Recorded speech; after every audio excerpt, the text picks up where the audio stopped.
It was never this easy to bring down a Terracosm stage entity, especially any of their powerful martial kings. But Noah's power was great, and the effects of the greater omniversal authority of Oneiros were even greater.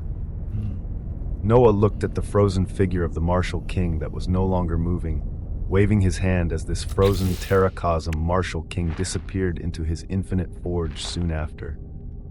He then gazed towards the rolling violet clouds all around as Sona appeared beside him, along with Asteria's Virgo and little Cacolaton. The twins we need to convert are deeper in, but the focus seems like it has to be shifted.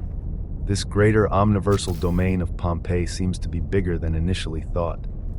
Her eyes were piercing and gazing at the path ahead as from behind, Asteria's Virgo's starfish tentacles wiggled for her lower body while she interjected.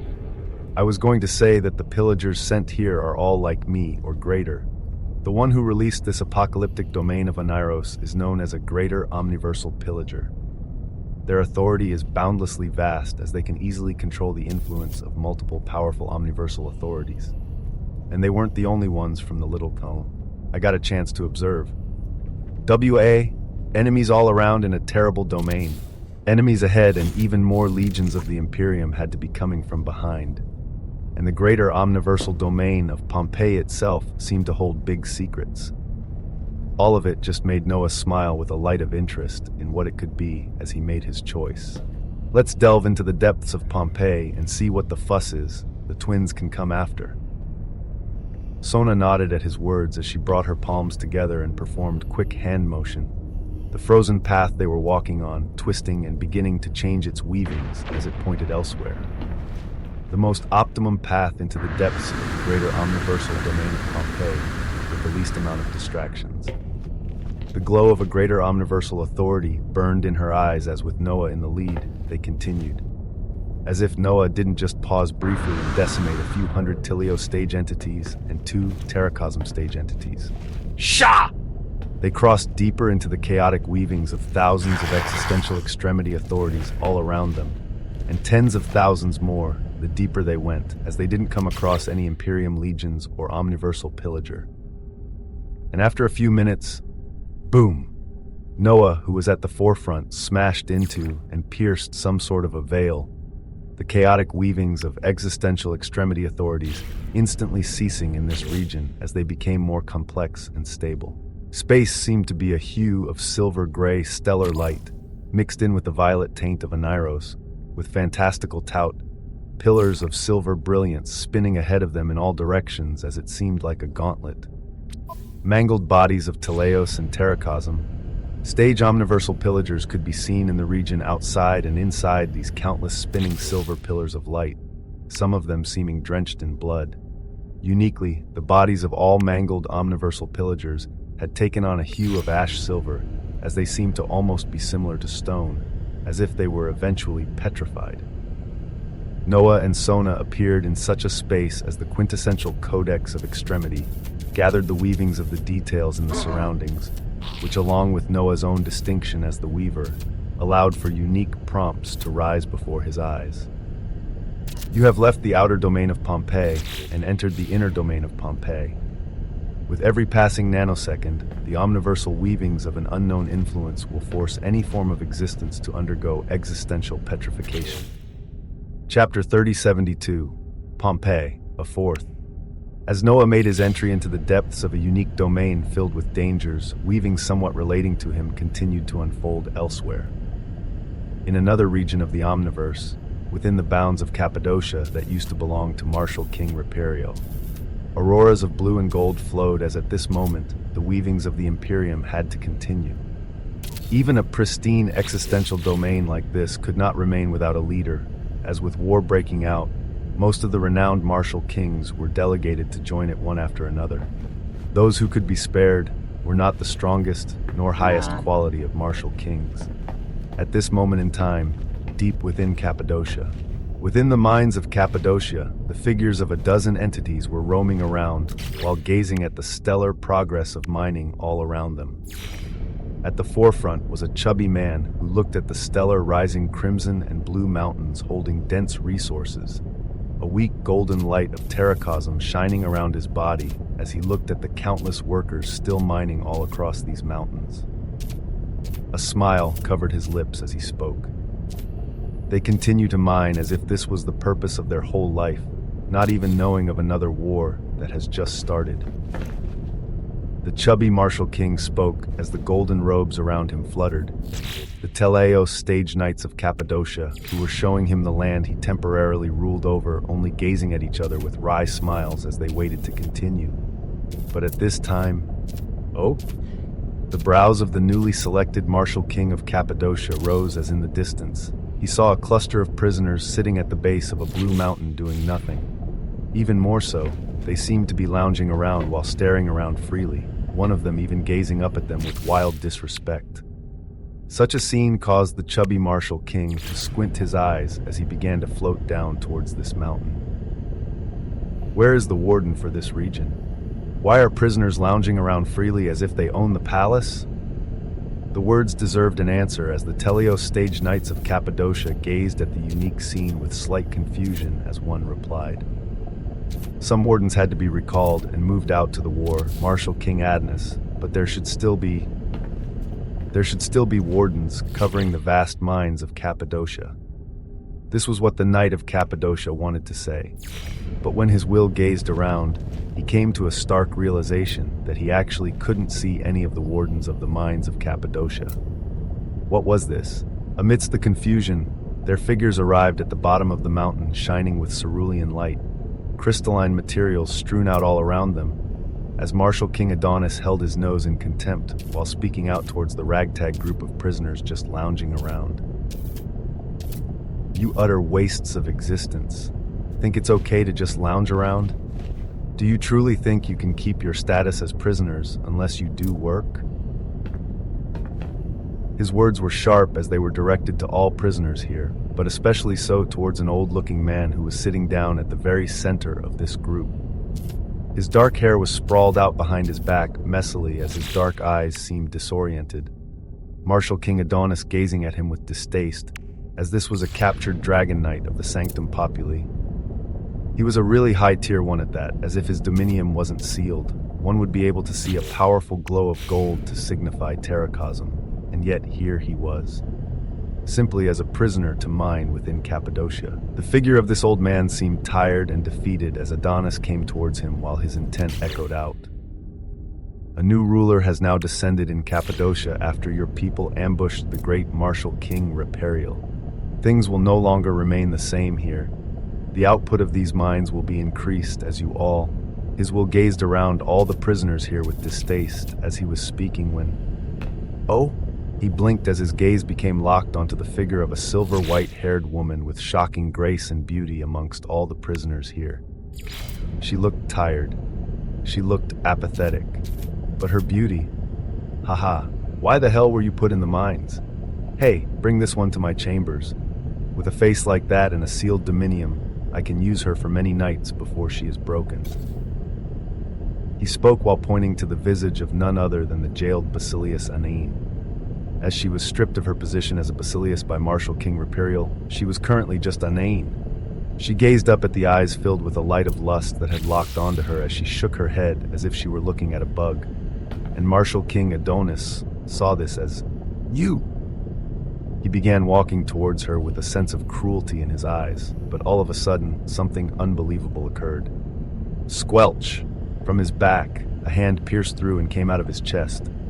Confusion was the first emotion that came as he and the Teleos stage entities following him came across this reality, their wills acclimating to see the figure of the old dragon knight having somehow risen and used his hand to pierce the chest of Martial King Adonis.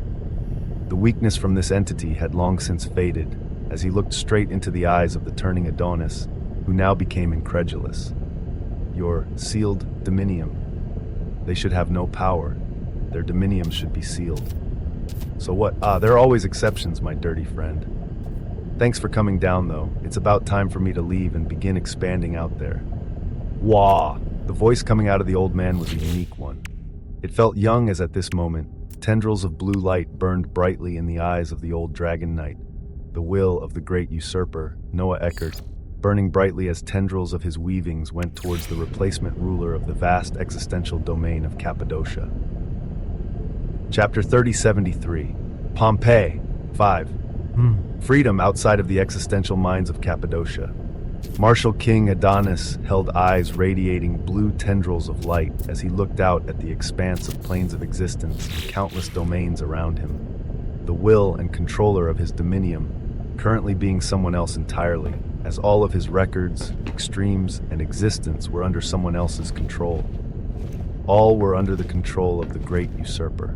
With his eyes acclimating to his new vision, Noah Eckert gazed behind him to see the tattered visage of the old dragon knight he had taken over with much difficulty. But it catapulted him where he was right now, as everything was worth it. His gaze eventually came to land on the visage of Basilis Anain as he smiled. Used and discarded by my old friend, do you still share hatred, little Anain? Eckert asked calmly, even though he knew the answer. He didn't leave behind any loopholes, as even Anaini held traces of his oppressive will inside of her. And within her, he felt the weavings of and controlled Vitalis. From the old dragon knight, he felt the weavings of and controlled dignity, knighthood, valor, and more existential extremity authorities. From Martial King Adonis, he could feel the weavings of the exclusive existential extremity authority of the Imperium, along with multiple other existential extremes, his eyes already looking far ahead to a glorious future. Other beings were limited in how many existential extremes they held in their dominium, as this number was never too high. But if he could continue dominating the souls of his enemies and expand his will into the dominiums of hundreds, thousands, or even millions of entities of the existential dominium realm, would he not grasp the weavings of and control hundreds of thousands or even millions of existential extremity authorities? Would he not be able to put together the complex weavings of an omniversal authority all by himself? While others were looking to gain the influence of an omniversal authority, he could bring together all those he dominated and Gully unleash not a mere influence, but the true power of an omniversal authority. He went towards the center of Cappadocia, where a few legions of the Imperium still remained, as he was expectant of the future. After all, what better time could there be to grow in power if not in times of war? And most of all, what about a certain someone?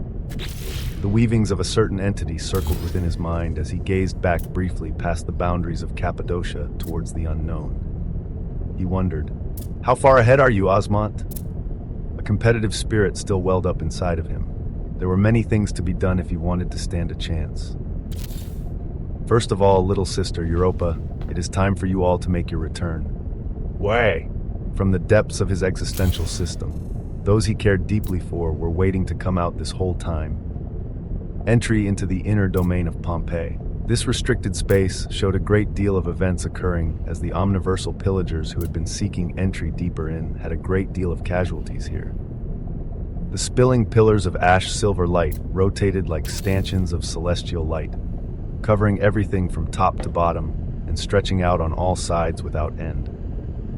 One had to cross these dangerous spinning pillars of light if they wanted to make any headway, and the omniversal pillagers showed that they were relentless in this pursuit, as even after all this time, dozens of omniversal pillagers could be seen right outside the region of this dangerous place, as a few moved forward and entered the gauntlet every now and then. Beside him, Sona clicked her lips as they all gazed at this, while feeling the oppressive authority in the surroundings, that if one didn't spend a great deal of resources, their existence may just begin to petrify.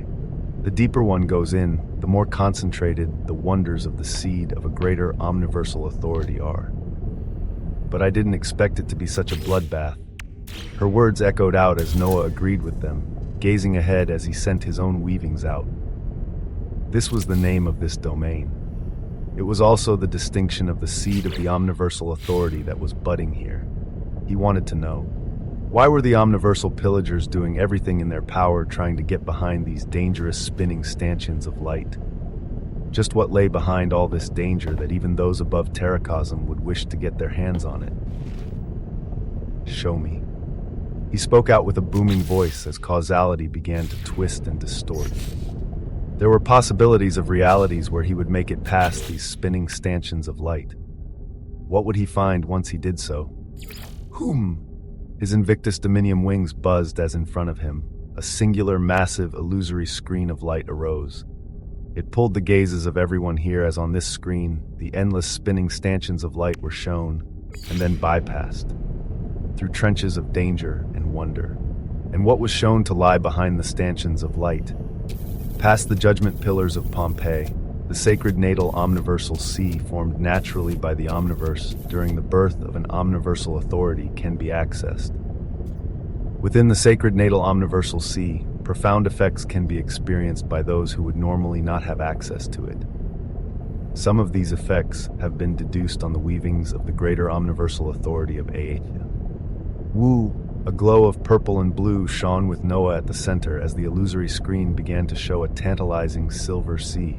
A base effect while within the sacred natal omniversal sea is the passive devouring of its waters that allow the advanced growth of existential dominiums, omniversal constructs, omniversal organs, existential extremes, and the base existential omniversal glory of an entity that allows one to be recognized by omniversal authorities if they have a high enough value. Little nuggets of what lay behind the stanchions of silver light showed themselves, and they were enough to make Noah understand he absolutely had to step deeper into this domain. Chapter 3074, Pompeii! Let's go. Noah's gaze was firm as he turned into a streak of light towards the spinning stanchions of light. Sona and the others followed as their figures and powerful auras were quickly captured by the omniversal pillagers clustered in the distance. But even these entities turned around and delved towards the silver stanchions of light, as if what was behind it was much greater than even enemies coming over. At the same time that Noah and his party arrived at the judgment pillars of Pompeii, behind them from another region of the outer domain of Pompeii, a huge tear could be heard as in the next moment, brilliant golden light supported by the glow of the influence of multiple greater omniversal authorities bloomed. Along with it, the terrifying auras of thousands began to blaze. As in the lead, the glorious visage of Martial Emperor Shi could be seen, his flaming golden armament burning the blood of who knew how many omniversal pillagers before he arrived. As this entity exceeding the terracosm stage was filled with endless power, his will instantly passed through and observed the figures of Noah and others, along with the groups of omniversal pillagers surging into the judgment pillars of Pompeii to try and get past it. And with a thundering command, "Proceed!" he and his legions continued to move forward, even more Imperium Knights flowing out from the rift. At this time, Noah and his party already arrived before the spinning stanchions of silver light that could destroy any level of dominium, with Noah delving into it right away as his extremes began to vibrate. And above him, the glow of causality intensified as Aethia flowed serenely around his existence. The existential extremity authority of probability burns to make it so that no pillar of Pompeii has a high enough probability to hit you. The existential extremity authority of possibility, the existential extremity authority of manipulation. One extreme after another flowed around him, and this made way for a fantastical scene, as if he had trillions of eyes all around. He passed through the field of spinning stanchions. At the moment he did so, he was closed and drawn in as his visage seemed to move like water. The moment a stanchion spun from any direction and swung where he was, Sa! His body moved sideways, turned, bent, or a variety of motions as he began crossing through the judgment pillars of Pompeii with ease. Behind him, Sona simply walked in as terrifying frost and dignity wrapped around her reality distorting as the stanchions slowed down the closer they neared her, allowing her figure to change directions while evading the massive swinging pillars of brilliance. Little Cackleton bounced around as if he was entering somewhere unique. The moment his furball figure stepped in, making a stanchion smash into it as ping! He was pushed sideways like a bouncy object that instantly smashed into another stanchion, his figure being smashed and bounced again, as his bright eyes and smile were apparent on his face whenever he was getting zapped around. His black and white fur filled with traces of gold, now only looking like a small ball that was constantly being bounced across different stanchions. Asteria's Virgo stayed behind and swallowed her reservations before sighing and stepping in right away. Legions of the Imperium barreling in not far behind them, like water. This was Noah's figure, as the swinging stanchions filled with an ash-silver authority that could petrify someone only ever breezed beside his body. The flow of your extremes has reached an unprecedented level, exceeding the effects that a simple dynamis of extremity could have provided. Weavings of causality, probability, possibility, weavings, manipulation, infinity, and more mix and meld together to usher forth an existential effect unmatched in brilliance. His body felt like an engine with countless streams coursing through him, each one working together to make countless possible futures disappear as only a single one remained. A single future. A few minutes passed. There was silence all around Noah as he opened his eyes, seeing no stanchions around him anymore, as when he came to from the euphoria of authorities, he realized he had arrived with his body half submerged in a dazzling silver sea. Behind him, the judgment pillars of Pompeii spun heavily and with a profound power as the silver sea dipped into an endless waterfall right before it. Opposite the judgment pillars of Pompeii, the sacred natal omniversal sea of Pompeii stretched out into the distance, as not too far from where Noah was. The sea swirled around the massive figure of an omniversal pillager as they radiated waves of terrific authority. A distance further, another titanic omniversal pillager could be seen, the silver waters swirling like the body of a galaxy with it at the very center, as its body absorbed everything and only seemed to become terrifyingly stronger. Multiple terrifying figures of powerful omniversal pillagers that had crossed the judgment pillars of Pompeii enjoyed the enrichment of these wondrous waters, with Noah's own domain not being capable of taking another step before. His Invictus Dominium wings and his Dominium buzzed, his body turning into a hungry black hole as he began to devour everything around him.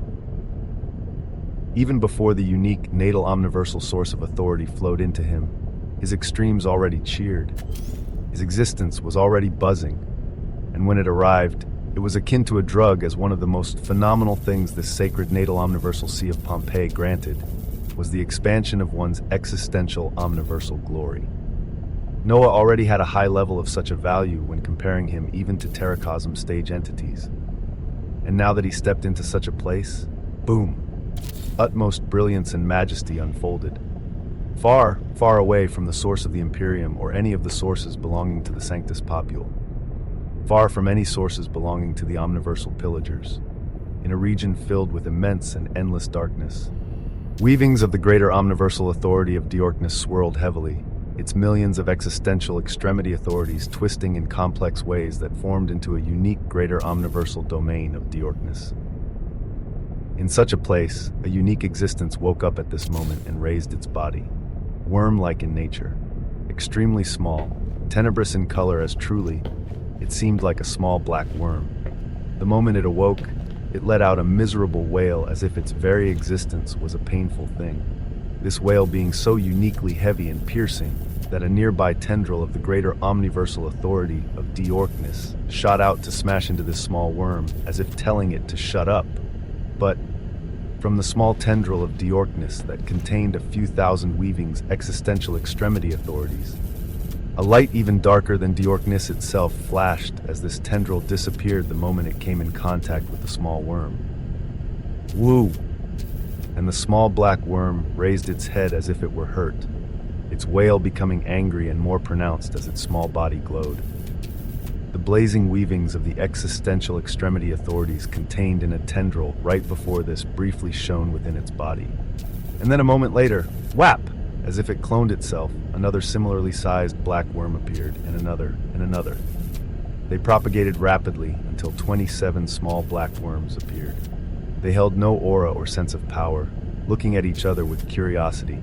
Before a moment later, they all turned towards the distance where countless tendrils of Diorkness were swirling.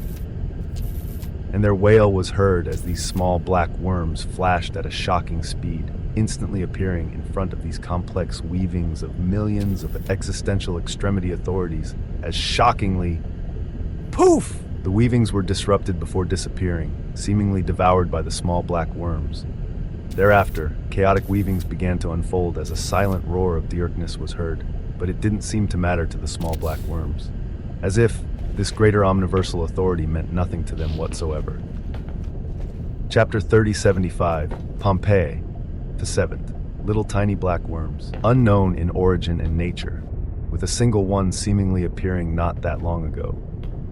And yet the terrifying weavings of a greater omniversal authority seemed nothing to it, with any tendrils of authority sent its way being ineffective, as they were simply sucked into the bodies of the small black worms as if they were nothing. And within moments, from the 27 small black worms, 81 appeared. You! Their wailing cries became ever louder and more pronounced as their speed became ridiculously fast, all of them now seeming filled with an intent against the greater omniversal authority of Destro-y-her, as they delved deeper and deeper into its domain. More and more of the millions of existential extremity authorities that made it up disappearing one after another as a horrific scene unveiled itself. Noah was in the middle of absorbing a pure source of omniversal authority based on Pompeii itself. His existence felt like it was becoming ever so massive, with a value he had yet to fully define slowly increasing as he became ever so aware of it. Existential, omniversal glory. A high amount of it, and one could gain the recognition of omniversal authorities. And Noah knew that its accumulation depended on one's omniversal organ. It was his Invictus Dominium wings that allowed him to attain the recognition of the greater omniversal authority of Atia, and all the subsequent boons that followed. The more his Invictus Dominium wings advanced, the more he played with causality, the more he would peer into the weavings of Asia and understand its remaining 3 components. If he had the recognition and full understanding of the omniversal authority along with everything it contained, what would happen? If his thoughts were stopped. The clear quintessential codex of extremity in his hands buzzed. Its pages fluttered as it flipped open to the records of the greater omniversal authority of Destro-y-her, and the millions of existential extremity authorities recorded as parts of its weavings. They shockingly began to dim, as if they never existed to begin with. And a moment later, Noah felt his weavings begin to vibrate with interminable fervor, his lineage and all parts of his existence rolling alongside it. He felt the countless paths he could take dim at an unfathomable rate, whereupon the trillions and trillions of possibilities out there, it felt like half were erased in the span of a second. These were probabilities of the future, of his future. Their weavings were instantly erased as if they never existed, and even more weavings were closed off as an unknown influence is negating many possible weavings of the future. Who? What else was there apart from the unknown source that was trying to steer him to take on the path of an omniversal destroyer? What? Ah! A piercing scream echoed out as behind him, tight after the spinning judgment pillars of Pompeii, the figure of Sonahaz just crossed through as she clasped her head while a fierce bellow erupted from her, her face twisted in pain as her eyes were glazed with an icy gold light. Noah's visage instantly appeared beside her, even while seas of silver splendor surged inside of both of them, his hand grasping hers as her voice echoed out in pained and exasperated tones. All possible weavings are disappearing. Wah! Weaving of damnation, weavings of greatness, weavings of pain, every one of them.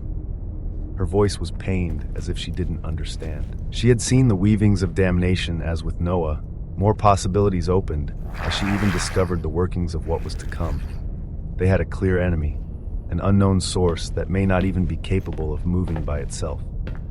Something that even steered Noah as the perpetrator of damnation, and as long as they controlled this while collecting more anomalies for the initiative, they would be able to overcome it as more possible weavings were flourishing. So why? Why? Even though Noah held her right hand, she clutched her chest with her left as the area where her heart should be ached. She held no heart, and yet it ached so much. She felt like she was coming so close to overcoming something that she had been shouldering all these years, only for something even more obscene to show itself. She didn't understand why. It's okay. The voice of Noah echoed out serenely as it stabilized the weavings that Sona was seeing. Whatever it is, we will overcome it. Noah said such words while he turned Sona's gorgeous face towards his. Golden blue light surrounded her, hues of green bathed her, Her eyes twinkled with gold and blue icy light as her pupils focused, a firm light rising within them as she spoke while gazing deeply at Noah. Do you know, all other paths have turned dark as somehow a singular path is all that remains. That path has you at its lead, the only thing not consumed and negated completely in all paths. Why is that? She seemed to genuinely be asking him a question, but he didn't have an answer for her. He couldn't tell her that even for him, more than half of the possible paths of weavings of the future were already erased as others were slowly following. Something immensely destructive and unfathomable had occurred as it made things very, very serious. But he didn't know what. At least, not yet. But he wasn't alone. In the distance, figures of the all-omniversal pillagers that were devouring the source of the sacred natal omniversal sea of Pompeii all trembled, while shocked looks spread in their eyes, some of them even letting out bellows that could be heard in the distance. What? Impossible! They weren't the only ones. Behind, legions of the Imperium that had begun to enter the judgment pillars of Pompeii clutched their heads in shock as they received new weavings of their future paths. This moment coming at a very inopportune time, as for some of them, shining stanchions of light smashed into them soon after, far from the greater omniversal domain of Pompeii, from the source of the Imperium, to the sources of dignity, valor, freedom, and many others of the Sanctus Populi. Weavings descended as they were all enough to turn things upside down. Chapter 3076, On the Brink of Fear, 1. Within the vast stretches of the Omniverse, the figure of Martial Empress Yelena was leading one of the most powerful forces of the Imperium yet, with 10,000 martial kings following her lead. Their pathway seemed to be leading directly towards the source of dignity. Yet simultaneously, without needing the specific insight of certain extremes like those from the visionary enclave, all of them were able to grasp the weavings of their possible futures. The fact that suddenly, all possible paths were gone. They couldn't see any possibilities of weavings in the future. It was a shocking finding, but one had to also look closely at the method by which all of them realized this. Every single entity realized these weavings at the same time, as if what was coming for them didn't even bother to hide it. Finding out anything about the omniversal destroyer that a few select powerful beings was hard, with most others not knowing about it. But whatever just came now, they all found out about it freely. Did it not have any authority to mask its weavings? Could they find out more about it? These were just some of the questions running through Empress Yelena's mind as she kept her calm and didn't panic entirely, even as the martial kings behind her looked shocked, astonished, and in disbelief at what their own weavings told them. None of it seemed real. In their shock and disbelief, they had been continuing on the same path towards the source of dignity, as within moments, Martial Empress Yelena felt the pulsing of weavings as her figure instantly roused to attention to look ahead, seeing a legions gloating opposite her, as they seemed to be experiencing the same shock and disbelief. 10:11. In their shock and disbelief, they had been continuing on the same path towards the source of dignity, as within moments, Martial Empress Yelena felt the pulsing of weavings as her figure instantly roused to attention to look ahead, seeing a legions gloating opposite her, as they seemed to be experiencing the same shock and disbelief. It was the legions of the Sanctus Populi, led by Elder Queens and the Elder Queen Mother, who would not let the battle be dictated by their enemies. Massive and magisterial dragons floated like omniversal vessels, their backs filled to the brim with legions of other dragon knights and Sanctus princesses. The legions of the source of dignity of Sanctus Populi. They chose not to react defensively as they had set off, and were even close to ambushing their enemies. At the same time that Martial Empress Yelena and her legions noticed them, the legions led by the Elder Queen Mother of Dignity and some of her dragon knights also locked onto them and came out of their own stupor. They stared at each other as if they wanted to know if they felt the same weavings right now. Immense silence permeated across the surroundings as tensions built up, with the eyes of Martial Empress Yelena shining moments later as she raised her hand to command her legions to hold, her figure floating up as she stared at the most powerful entity opposite her. She looked at the Elder Queen Mother and spoke calmly. "Did you see it?" What? She didn't say what exactly. She had to be sure that it wasn't just related to the Imperium, and as if the Elder Queen was also thinking the same lines. Did you see it? She got back the same question, and the rising silence and tension only became that much deeper as both sides buzzed with authority. Martial Empress Yelena half expected some of the more battle-hardened martial kings behind her to even ignore orders and radiate their righteous judgment of the Imperium, as this would spur on a full battle, but nobody moved. When she looked back, she saw that their eyes were still filled with the same blackness and disbelief, as it didn't seem like any of them were up for a battle. After all, their own weavings told them that all their possible futures were just erased. Across the eons, those in the existential Dominium realm always felt threads of the possibilities of their weavings and future. Combinations of thousands or millions of possible paths as the most probable ones would unfold. There were always possibilities. There were always paths, until at this moment they couldn't see any. That even with all of their power, annealing of their existential dominiums with countless resources, and the many years perfecting their extremes and techniques, none of it mattered, as they held no future. Such a realization was extremely shocking, as who would have thoughts of battle after that? What were they even fighting for? Martial Empress Yelena felt these despotic and shocked weavings within her own forces as she came to a decision right after, her voice echoing out amidst the heavy silence. Set up camp! Ah! Even though the Elder Queen Mother ahead of her didn't answer, Empress Yelena could see her eyes and the eyes of her forces. Their weavings carried the same resonance as those of her and her people.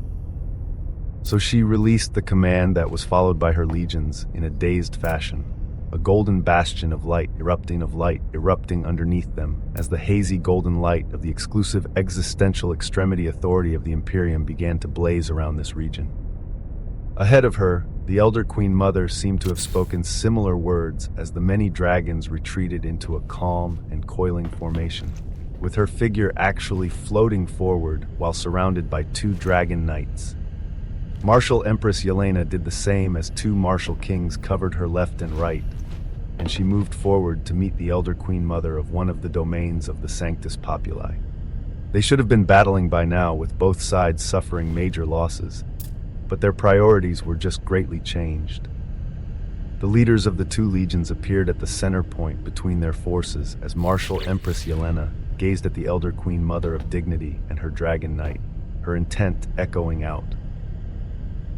I stand here by my own authority, with my actions not being a reflection of any stance the Great Imperium is making. She began succinctly as towards her words. The Elder Queen Mother waved her hands dismissively as she replied, Are all possible paths closed for you all as well? Everything? She spoke to gain affirmation as towards such a question. Empress Yelena nodded without hesitation. It was an affirmation that only caused the eyes of the Elder Queen to turn somber, with the legions of both sides on standby as the gazes they shared were one and the same. There was too much confusion. The unfolding of the current reality didn't make much sense.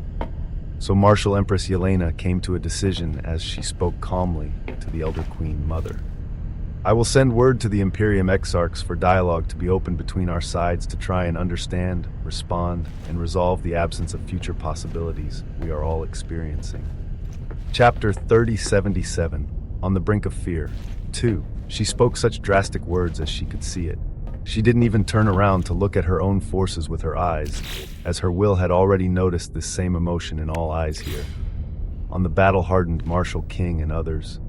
She could see that after seeing the cessation of any and all possible futures, apart from their shock and disbelief, they began to teeter on the brink of fear. Fear! Because just what could cause the cessation of all their possible futures for every single one of them without fail? Martial Empress Yelena could see the rising fear as she had to control this, and fighting a war at this moment was far from being advisable as she instead sought dialogue. The Elder Queen Mother of Dignity gazed at her coldly, as dialogue was never something the Sanctus Populi would have with a group of beings that had enslaved an entire existential lineage to be seeds for the production of fruits of existence. They were not good people. They were entirely against the will of the people. But in this moment of utterly profound unknowns of the future, where the fate of all people lay in peril, the guidelines of the Sanctus Populi showed what had to be done. So the elder Queen Mother of Dignity nodded while gazing behind her, confirmed the extent of the cessation of future weavings. I will check on my side and let the Sanctus Populi know of this expanded dialogue. Yes, they had to confirm the extent of this terror. Was it widespread for all beings, or were there some who didn't face it? More information had to be obtained, as at this moment, a point of communication was made between the Imperium and the Sanctus Populi.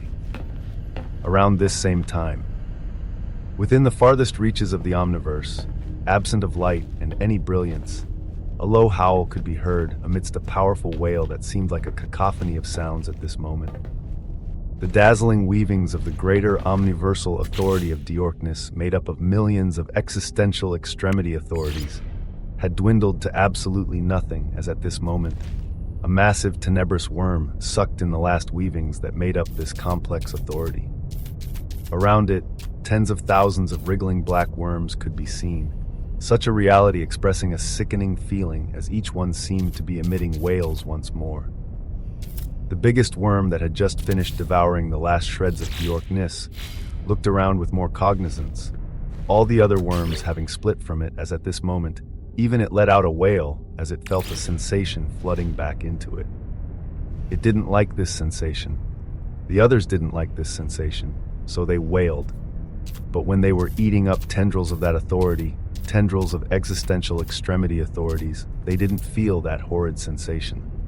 They had to look for more authorities like that. They had to, otherwise this vile sensation within them would only grow stronger. Woo!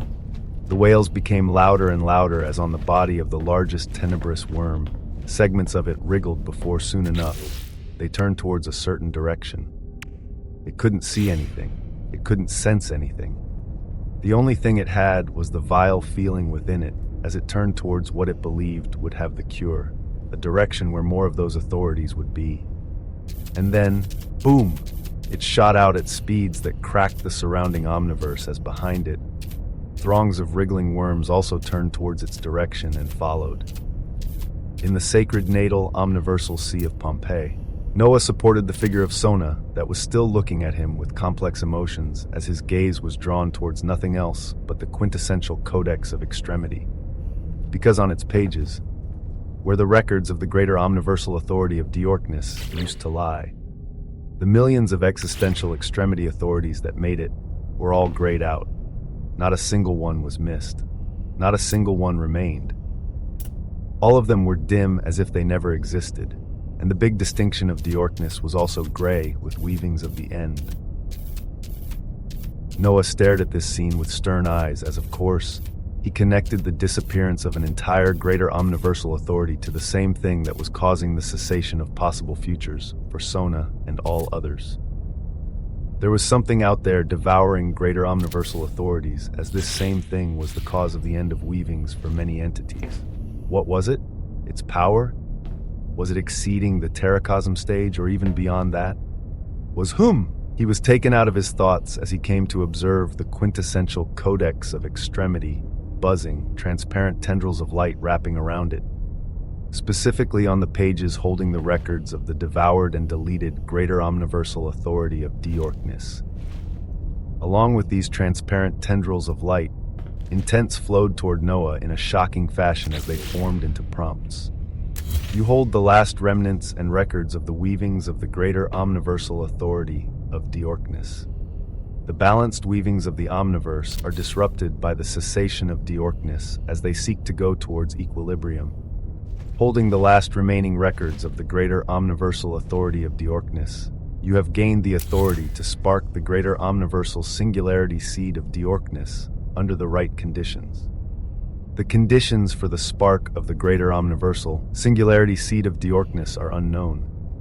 It is recommended to move rapidly before the composition and records of the greater omniversal authority of Diorkness entirely enter oblivion. A shocking finding fell onto his lap, an obscene opportunity because of nothing else other than the quintessential codex of extremity.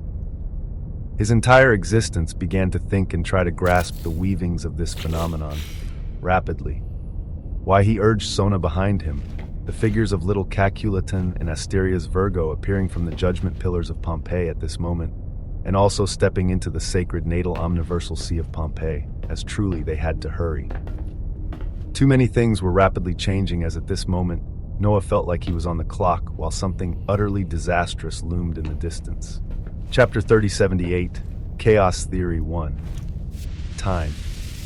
It was something that others had a great deal of, and also the thing that determined much about the power of an entity.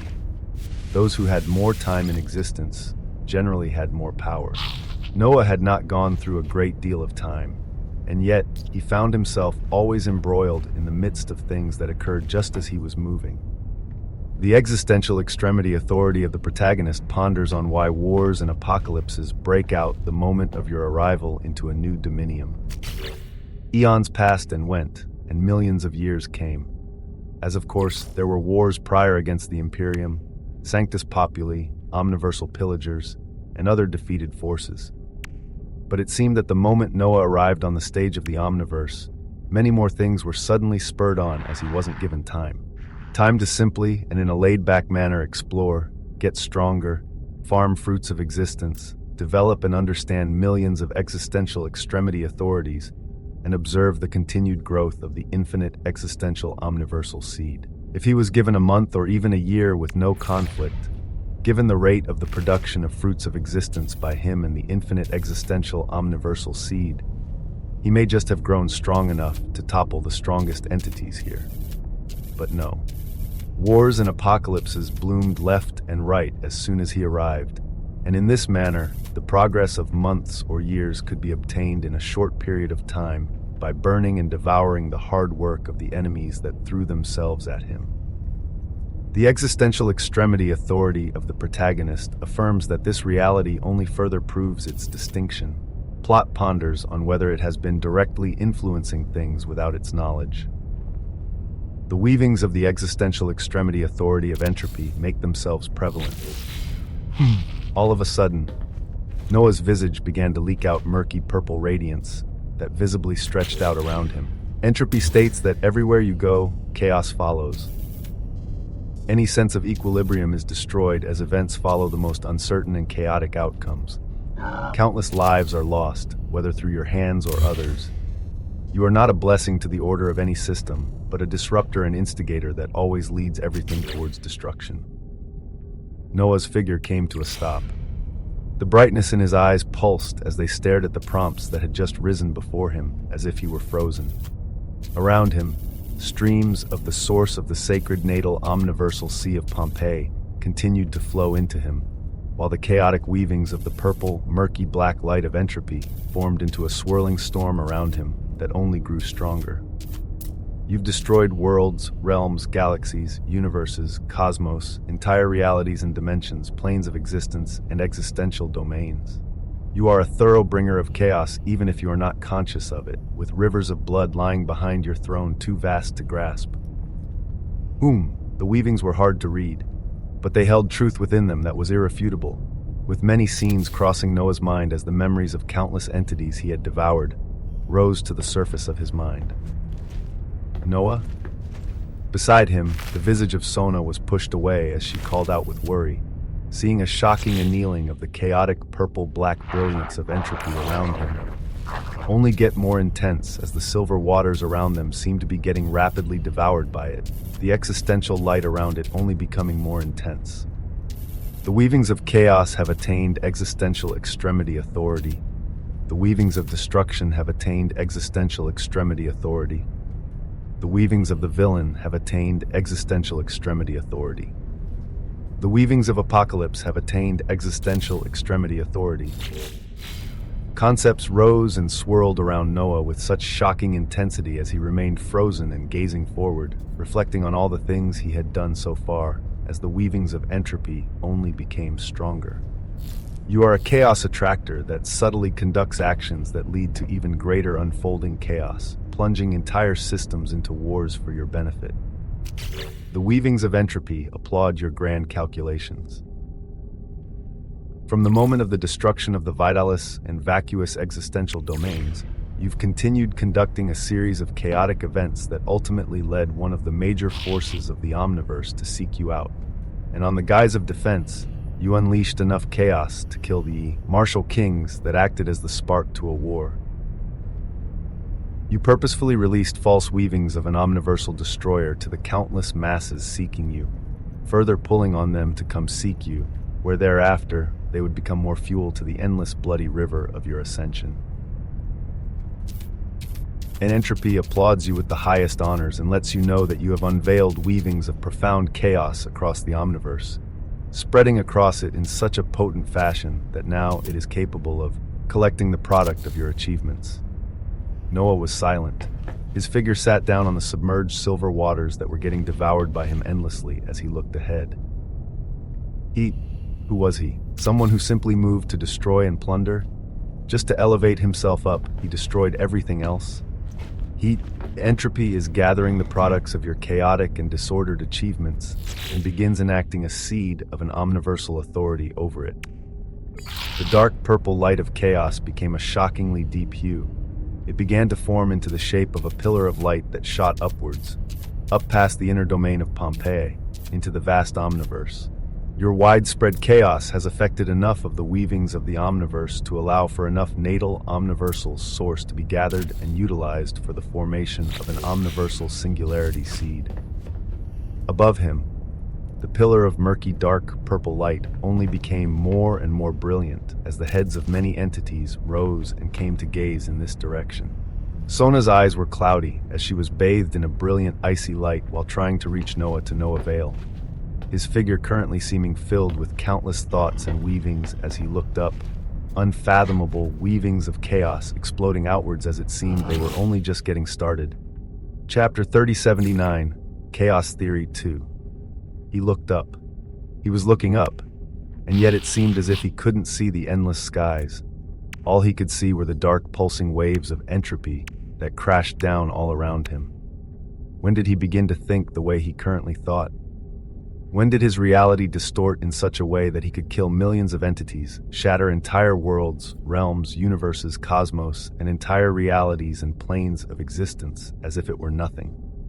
When did life hold such little value to him that he considered life forms mere particles of loot to be on his chopping board, as mere fuel for his progression?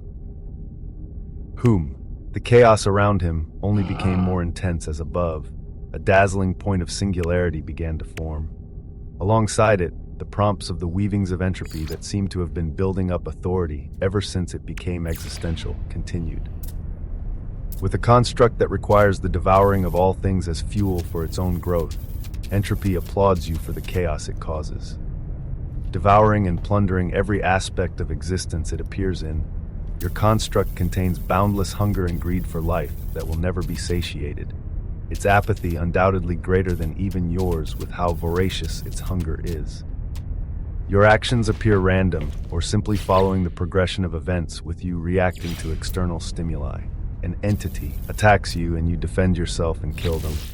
But the methodology you took to get to that point is surrounded by weavings of chaos that you construct.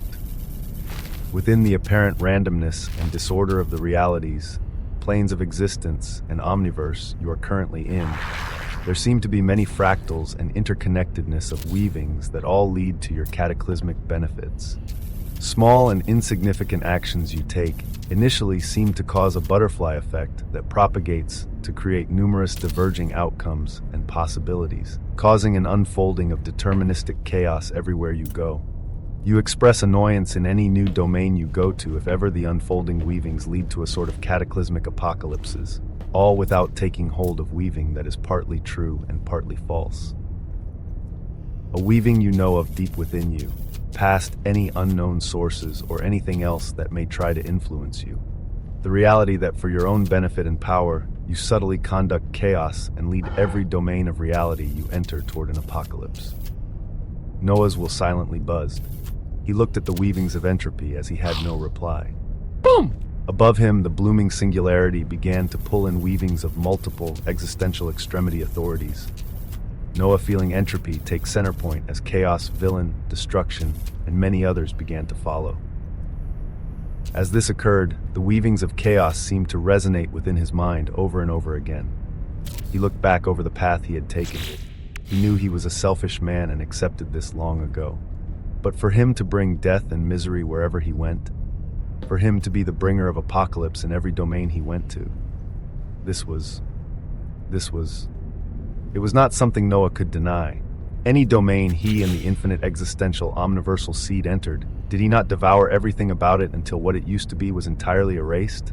The blue planet, the 9 dimensions, the desolate mausoleum, vacuous and vitaless. He came, he conquered, he devoured, and he left. This was who he was. The entropy in his surroundings picked up and became even more intense. Noah. In the distant surroundings, the voice of Sona could be heard as surrounded by freezing icy brilliance. She tried to reach out towards him to no avail. He's someone who only produced immeasurable weavings of chaos and induced apocalypses in every land he went to. He killed those he designated and gave the label of enemies to, and those labeled as friendly were utilized, discarded, and forgotten as soon as they arrived. He even went as far as labeling himself the protagonist while he gave the label of extras to all others. He had even distinguished the women he considered closest to him, and even his own son as chosen extras. His own son he called an extra. His own son. His Invictus Dominium wings, his omniversal organ, and even his very heart pulsed as he felt a sense of shame and pain at even treating his own blood this way. Even the figure of Sona that was trying to reach out to him in the distance.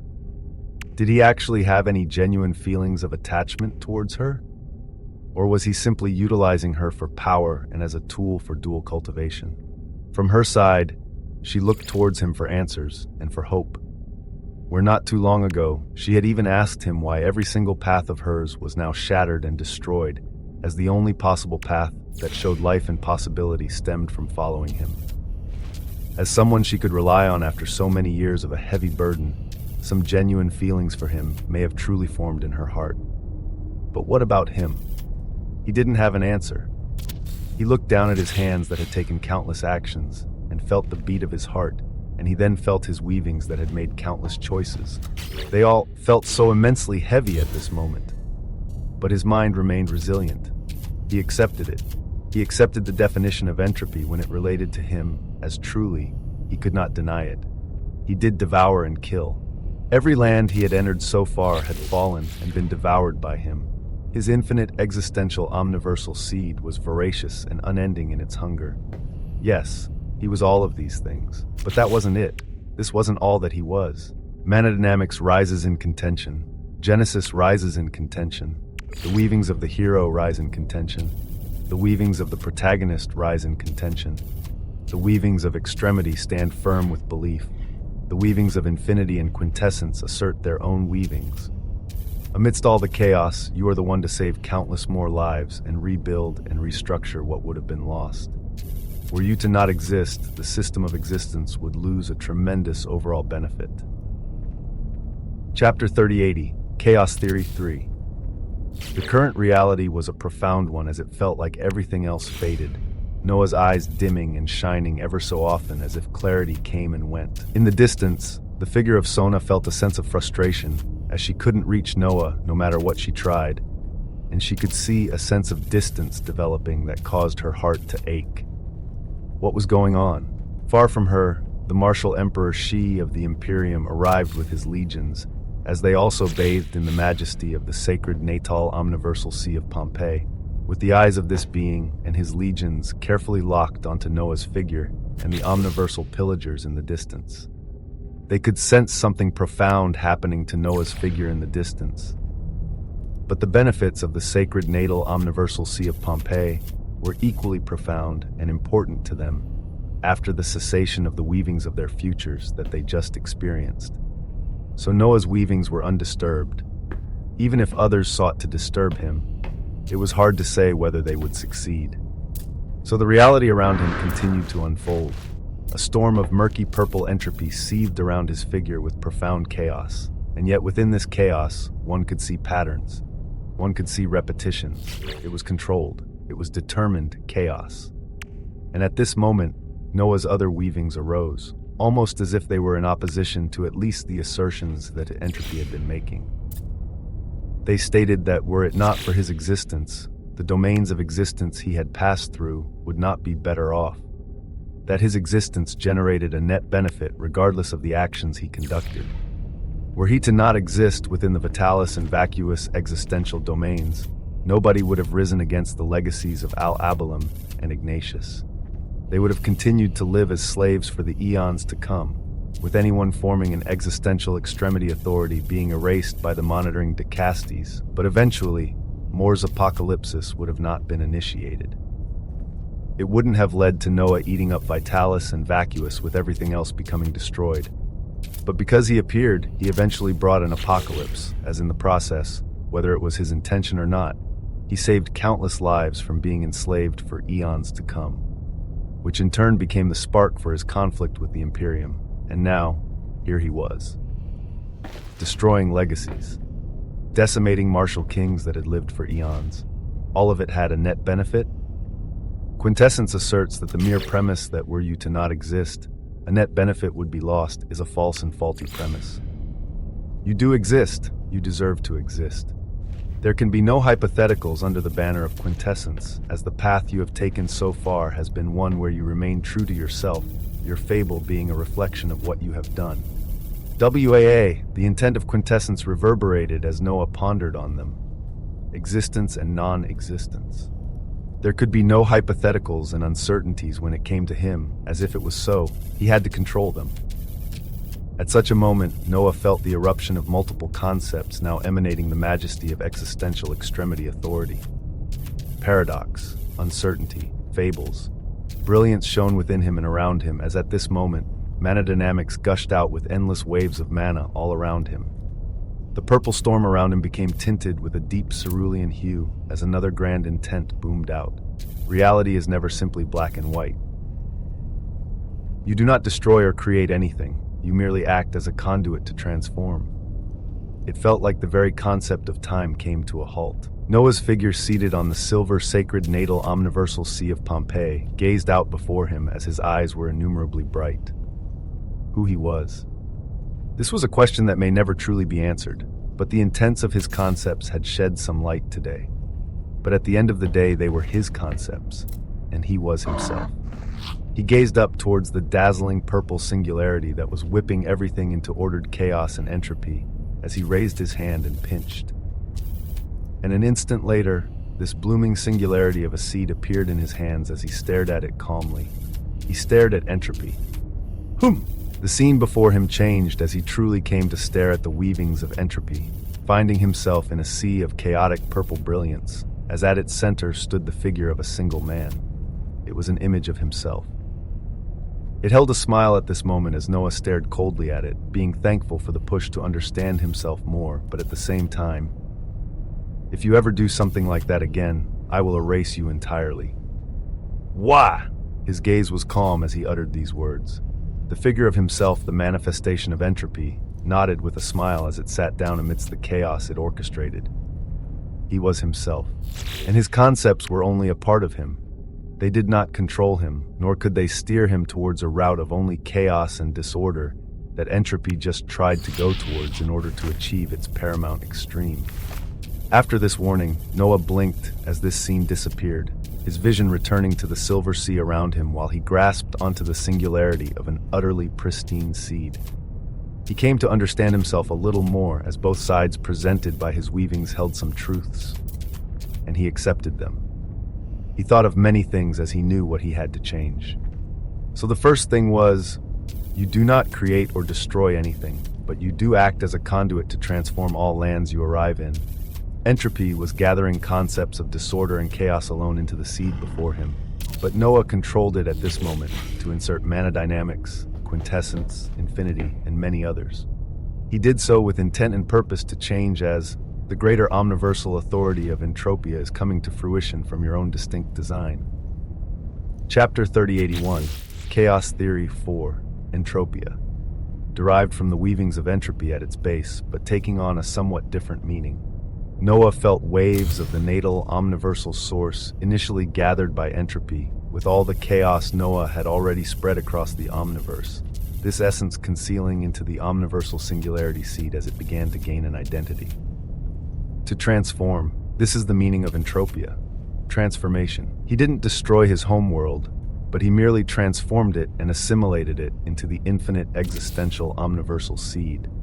He didn't destroy the vitalis and vacuous existential domains, for the most part anyway, and he had transformed them into something else within the infinite existential omniversal seed. Even the people he killed. Noah closed his eyes as memories and weavings of every single one flooded across his mind. They may have been designated as his enemies. Some conducted actions worthy of him decimating them, but they still held life that he took away. A life that he didn't grind down to nothingness and destroy, but instead transformed it to become a part of himself. He transformed them. Through weavings of what looked like random chaos, and yet everything playing out with great organization and order. The smallest change done initially could propagate and give a complex outcome towards the very end. Noah utilizing the concept of infinity to attain a small moment of infinity. Enacting the quintessential annals of extremity coincidentally and making it so that his elevation of a concept to the existential level would not be discovered. Seemingly small actions that should only affect him, and yet they led to the devouring and assimilation of the vitalis and vacuous existential domain. Randomness, entropy, destruction, genesis, life, order. In all the randomness and chaos Noah laid out, he was always there to transform it all, as this was the meaning behind the omniversal authority of entropia. And as soon as its direction was decided, concepts continued to flood into it. Not just Noah's concepts, he didn't have nearly enough, but weavings of extremes around the nearby domain containing weavings of Pompeii, extremes in this small corner of the omniverse. If they matched disorder and order in some way, they were recruited. It would mean that Noah wouldn't be able to say that this forming omniversal authority was wholly under his control. He couldn't say so, as a large portion of the complex weavings of existential extremity authorities would not belong to him, but from threads of the omniverse that the forming omniversal singularity seed was pulling in. But this was okay. He was only starting out. There would come a time when the construct of a whole omniversal authority could fall under his banner, and even more wonders he could foresee in the future. Because he had the alteration of causality under his hands with the influence of the greater omniversal authority of Atia, and now he would have the tremendous influence of chaos and order, of the very foundational control of the transformation of the cycle of destruction and formation. He didn't lie to himself. He wasn't some changed man all of a sudden because of this event that entropy had sparked, but he had gained a change in his perspective on how he could be a better man, a better father, a better protagonist that didn't need to lower others as mere extras that didn't have their own lives and stories. He had many things to do and correct with this newly forming perspective, and there were even terrifying things occurring in the background, with an enemy that was causing the cessation of an entire omniversal authority and possible weavings of countless beings. But he would overcome it with everything he held as he began to hold expectations even in the difficult future to come. So he rose from the dazzling silver sea that was still being devoured by him crazily. As he transformed the essence of Pompeii and elevated himself, he turned towards the worried figure of Sona in the distance, and he took a step forward. Within some of the furthest reaches of the omniverse, a wail of misery echoed out for light years and only continued to build up, its weavings being extremely unique, as after the sound itself passed, it was like it never existed. A single worm had been moving at rapid speeds, based on mere sensation, while a whole cluster of dark worms tumbled after it, and after moving for such a long period of time at such a speed, they were bound to come across something or someone. On top of an anomalous existential domain that formed red crystal spikes that spread outwards valiantly. The figure of an old man floated above while stroking his golden beard, his hair shining with a brilliant luster of the Terracosm stage as he held robes depicting the dignity of the Imperium. Getting called back for war just as all possible weavings become blank, what a mess. This entity sighed as he finished his exploration of the domain before him, intending to turn back at this moment when... Huh? He heard the sound first, and without his knowledge, Whap! He came to realize that a pulsing, segmented black worm had somehow appeared right in front of him. But this wasn't the truly terrifying thing. What was truly terrifying was the fact that it wasn't his will, awareness, or any authority that allowed him to see this creature. He just saw it in the corner of his eyes as his head was turned to seek the horrid sound. If his eyes were not on it, he wouldn't even know that it existed. Extreme dread began to fill him at such a reality as in the next instant, he erupted with a dozen existential authorities, a codex appearing in his hands as the influence of multiple omniversal authorities came down. But this actually caused the massive worm that had been before him to pulse in excitement as its upper part just moved forward. Shah! And instantly, all weavings and authorities were devoured. Huh? The black worm felt the familiar easing of the sensation it felt as it nodded to itself. Even though the entity before it only held a glimmer of authority compared to the weavings of Destro-y-her it had swallowed, it still served its purpose. So in the next moment, the Terracosm Imperium Martial King was the first one to come to an understanding that somehow no existential extremity authority or omniversal authority worked against the horror in front of him. He was the first one to gain this knowledge, and he would die with this knowledge as in the next moment his body began to break into glimmers of ash that was drawn towards the worm in front as nothing was left behind. Chapter 3082, Change 1. Woo! The moment that the massive tenebrous worm devoured the Terracosm Stage Imperium Martial King entirely, the wails of tens of thousands of other worms reached as they also arrived in this space. The segments of the source worm pulsed at this moment, as unlike the greater omniversal authority of Destro-y-her, it had devoured. This entity it ate up just now had weavings of memories of other places, of other entities just like it. And oh, were there many! Ski! A screech of joy that was different from the wailing screech emanated from this source worm at such a finding as in the next moment, its body gushed out dark radiance as four limbs emerged on the sides of its body. In the sacred natal omniversal sea of Pompeii, Noah came to float before the worried figure of Sona as a storm of purple radiance followed him, his eyes releasing a ray of calmness as Sona asked him, "Are you okay? You seemed out of it for a second there." Was he okay? He was more than okay. He just had a change of perspective, as there were a few things that he needed to get done from this moment on. So he nodded towards her with a smile while pointing to the heavy weavings of entropy behind him that were gradually becoming mixed with thousands of other matching extremes stretched out across the omniverse. A blooming omniversal authority showed me a few things. Let's finish up here and delve deeper soon. Time is not on our side. Time was not on their side. But, you have another body, yes? Let me take that somewhere for a bit. He spoke calmly, but Sona's eyes squinted as if she could sense the change in weight of his words. At the same moment that Noah spoke about time, he also felt the extremes of Chronos among others begin to move, as even if time wasn't on their side, they could always influence it. While such a thing began regarding the weavings of time, along with the continued construction of the greater omniversal authority of Entropia, Noah had his other bodies make a move to usher in a few changes. Far away from the greater omniversal domain of Pompeii, within an existential domain of the Imperium. Henry was floating above golden skies as he watched the reality around him be pulled towards a single point of singularity, all of it being devoured by the infinite existential omniversal seed, as in the surroundings. Sounds of battle still rang out against the remaining Imperium knights that were stationed within this domain. At such a moment, whap! Henry's pupils trembled as he saw the visage of his father appear in front of him, his figure coming to attention as he bowed while calling out, "Father!" He kept his head bowed respectfully as many possibilities crossed his mind on why his father would be here. Had a great enemy they had not foreseen about to appear? Little Henry's thoughts came to a stop as he saw his father's figure float in front of him until he was inches away, his face showing the same majesty as from the viewpoint of his war's will. Henry could see a sense of melancholy within his father's eyes even as he smiled melancholy. Even traces of sadness. Had something drastic happened? Had the infinite existential omniversal seed been compromised?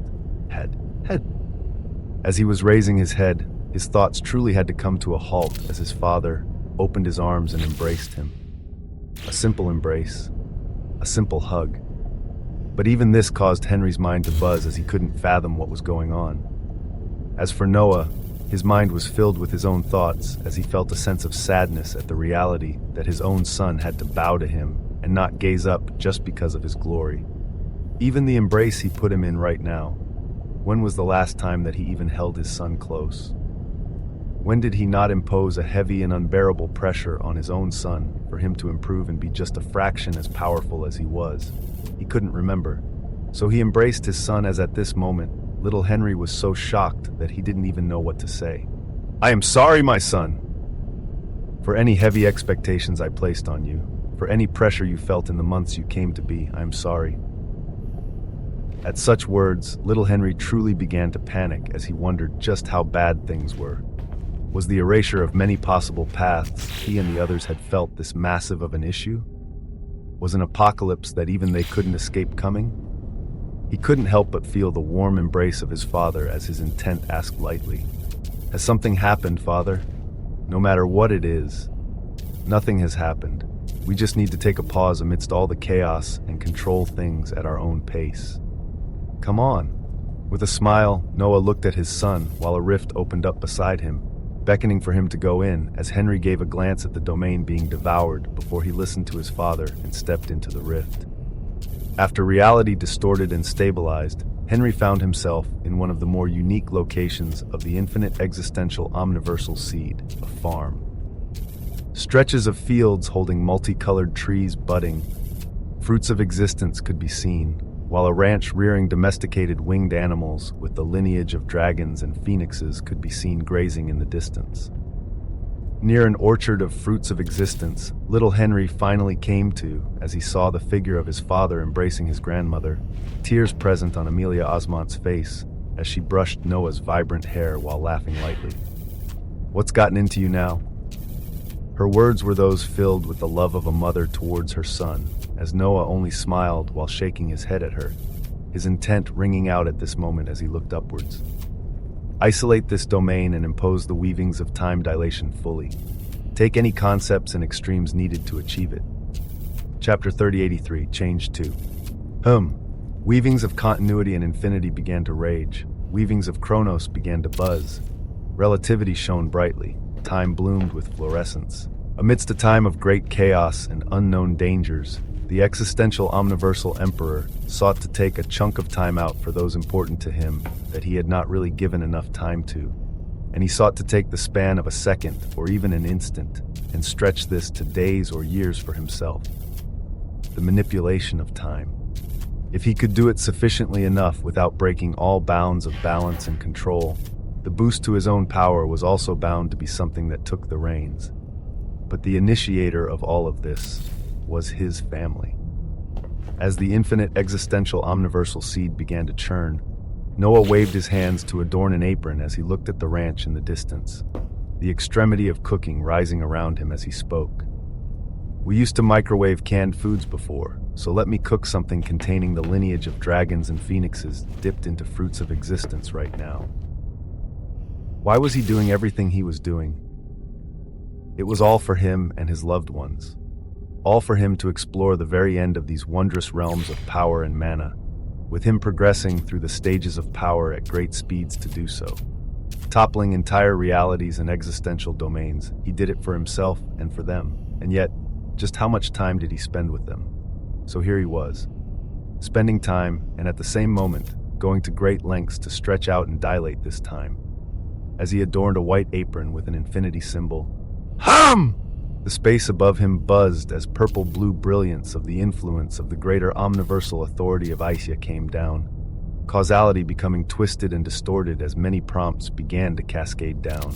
The existential extremity authority of continuity is being twisted to form a space of temporary non-continuance. The weavings of vacuous, isochronism, chronos, relativity, quantum, uncertainty, paradox, quintessence, and infinity are among the first to rise and aid the establishment of a space outside of the constraints of time. The greater omniversal authority of Asia exerts its influence on this endeavor.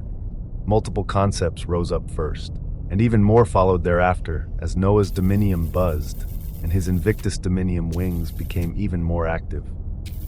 He reached out towards the ranch and plucked out a massive winged cultivated farm phoenix, beginning to prepare this creature for a barbecue as above him, a multicolored storm of existential extremity authorities raged. His son and his mother watched this with bright eyes as behind them, a rift opened that showed the figures of Adelaide, Barbatos, Valentina, Eowyn, and others starting to come through. The storm above only became more intense as before Noah's eyes. The feature of existential omniversal time dilation is coming to fruition. Existential omniversal time dilation. Such a wonderful bloomed as while Noah began to prepare a mutated species of a domesticated phoenix, the space around this quintessential farm began to change ever so slightly. At the same time, heavy waves of existential extremity authorities surged as Noah attained more information. Requiring heavy usage of existential extremity authority and even the active influence of a greater omniversal authority constantly, a second of time can be stretched out by a factor of 86,400. Currently, a maximum of 3 seconds can be supported within the omniversal time span of 24 hours. A terrifying boon. For 3 seconds, Noah could actively stretch out and dilate 3 seconds within the time span of a single omniversal day, a limit of his current power, as it could always be changed in the future. As a single second passed across the omniverse, 86,400 seconds would pass for Noah in this designated domain. A whole day would be fully experienced where he could theorize and expand on his existential extremity authorities, analyze omniversal authorities, alter causality to produce even more fruits of existence and even more unfathomable wonders. A whole day within the span of a second. And he could do this another 2 times, as in 3 seconds. He could experience 3 days. This was the active form of existential omniversal time dilation. Active. There was also another form that was entirely passive from the weavings Noah was experiencing. Under the banner of the existential omniversal time dilation, a desecrated existential chronos domain has been born, as in this domain, the active dilation factor of 1-3 can currently be achieved passively with the rate of regeneration of the infinite existential omniversal seed. A passive and constant time dilation supported by the infinite existential omniversal seed. 1-3. If a day passed across the omniverse, Noah would be able to experience 3 days. If a year passed, he would experience 3 years. This was at his current stage of power. This was what the infinite existential omniversal seed could currently support. Once it expanded and became even more powerful, there were still bound to be many avenues for change. Noah nodded at such a wondrous addition of time as right away, existential omniversal time dilation. His dominiums buzzed. His Invictus dominium wings buzzed. The infinite existential omniversal seed buzzed. A second was about to be stretched out into a day as right before it unfolded. Whap! Another rift bloomed with icy brilliance as the figure of none other than the second body of an icy Sanctus princess appeared in the farm that had now become the desecrated existential Chronos domain. Noah's eyes came to lock onto her, and then the other women who were looking around with bright eyes, as well as his own mother and his son. As golden flames began to simmer the meat that was being sectioned in front of him, he gave a nod of affirmation, as this was it, the reality he was fighting for. Every person has their own story. Yes, everybody had their own story, along with their own individual hopes and dreams. You are the protagonist of your fable, but it doesn't mean all others have to be put down due to this fact. The existential extremity authority of the protagonist has advanced tremendously in its authority. Chapter 3084. Time. The protagonist. This was one of his major distinctions that warped his very existence and how it related and communicated with the outside world. He had looked at the outside world before and only seen himself as the only one worth anything, as he was the only protagonist while all others were mere extras. He had reduced everyone and everything to nothingness, as if they didn't have their own wills, their own lives, and their own dreams. When the weavings of the protagonist went a step further at this point in time and acknowledged that they didn't have to lower others in order to promote themselves, the very concept of the protagonist advanced greatly in value. The protagonist is never a perfect entity, being filled with points of greatness and points of inadequacies. But the points of greatness should always outweigh the inadequacies as they work to correct the few things they are deficient in. A protagonist doesn't just elevate himself, but acts as a beacon that enriches others around him. Away! It is good to be compassionate, disciplined, and persistent, but a protagonist can also be ruthless, ambitious, and capable of bearing the weight of heavy tasks that others cannot carry. Kind, but ruthless. Noah read the weavings of the protagonist as at this moment it was seeking something that didn't even seem to be there. The protagonist seeks an even more unique distinction past that of the existential extremity authority. After an authority is existential, it can only weave together with the musings of other existential extremes to form an omniversal authority, with there currently not being any elevated distinction for existential extremity authorities. Once a concept was existential, that was it. An existential concept of flames utilized by a terracosm stage entity versus by a neonate stage entity would hold vastly different weight and power, but it was nonetheless still an existential extremity authority. It didn't have another distinction. The weavings of the protagonist sought to bypass this. Among the many qualities of the protagonist, innovativeness and creativity are supposed to be immeasurably high. So the protagonist innovates and states that it is reaching for an expanded form of power by granting itself and other viable and capable concepts a new distinction. The protagonist states that when an extreme reaches such a high level of its meaning and is backed by sufficient power, it can become an ascendant existential extremity authority. Dubway. The protagonist began to run wild just from Noah's own reflections and change. It was so daring as to actually randomly design a new distinction within the set groupings of existential extremity authorities. Existential extremes that have culminated to such an unbelievable level can become ascendant existential extremity authorities that represent a single authority but carry the weight and power of multiple existential extremity authorities.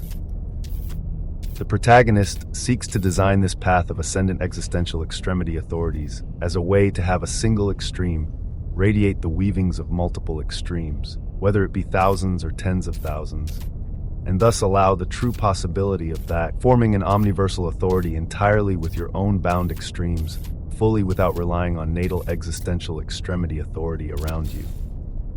Even now, as the greater omniversal authority of Entropia was being designed, Noah only contributed the core concepts of it as it was being filled with the weavings of tens of thousands of existential extremity authorities that came from the omniverse itself. Things he himself had no bindings to. The protagonist wanted to innovate a way past this, as it used its elevated authority from Noah's self-actualization to enact the distinction of ascendant existential extremity authority. The protagonist pioneers the way forward and takes the first distinction as an ascendant existential extremity authority.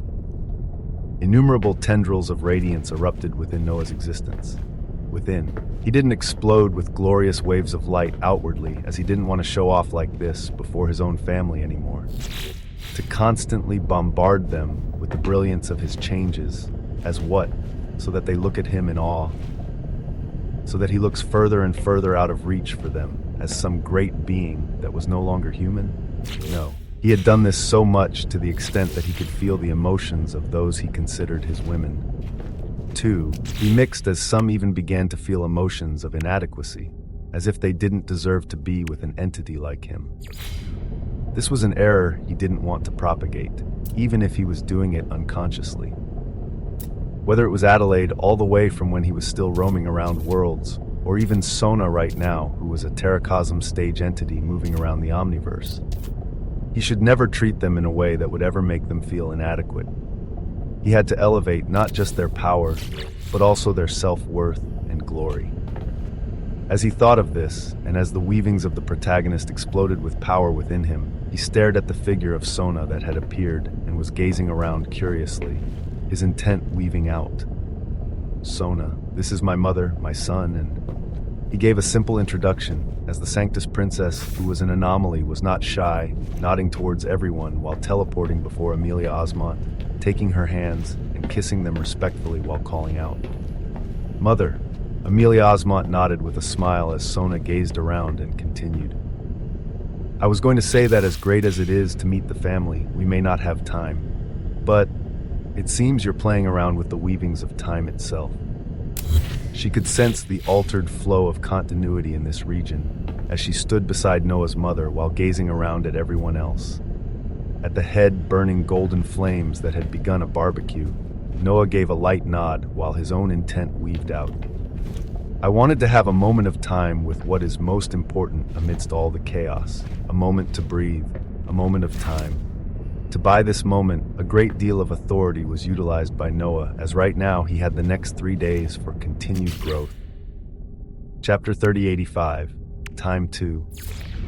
3 days to at least gain a grasp and understanding of what was coming, all the while spending time with those who mattered the most. Besides Noah, the figure of Barbados came up and smacked her lips as if she were analyzing Sona up and down, her voice succinct as it echoed out. Another cute sister joins us. Little fish, are you sure you'll be able to make time for all of us? Her question was a bold one as Sona raised her brows and looked at the dazzling women around here as she recalled Noah's words before she fell into his embrace. And even though Barbatos said her words jokingly as always, Noah took them seriously.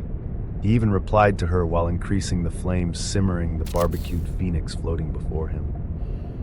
We'll make time for the important things now more than ever. The extremes all around us will ensure it. Come, forget about any possible weavings you have all felt or any worries. For now, let's have a feast. Glistening golden radiance glinted off the meat he was cooking, as with great trust in him, his family stopped worrying about the many paths of futures that were erased. If Noah said it would be okay, then it would be okay. Promises were the one thing he never broke. And even as he took some time to breathe and truly recognize his family, Noah's existence never stopped utilizing this borrowed time within the desecrated existential Chronos domain where he now had 3 days. And just within the first minute of these 3 days, the protagonist designed a new distinction of ascendant existential extremity authority, as after it was brought forth, its boons now fully unfolded. The existential extremity authority of ascension stares at the distinction of ascendant existential extremity authority. His brilliance was hidden, but it continued to burn brightly nonetheless. Quintessence burns brilliantly while questioning, if it doesn't hold such a distinction, what else could be deserving of it? The extremity of extremity glares at the distinction of ascendant existential extremity authority. Cheats eyes the newly enacted distinction. Infinity, one concept after another rose at this moment as a dream truly bloomed. It was a dream that wasn't even possible minutes ago, but now it seemed like an inevitability. A dream of his concepts being able to represent hundreds of thousands or even millions of concepts. A dream of his concepts alone making up an omniversal authority. Far away from Noah, there was something else with a semblance of a dream. Barely discernible flashes of darkness.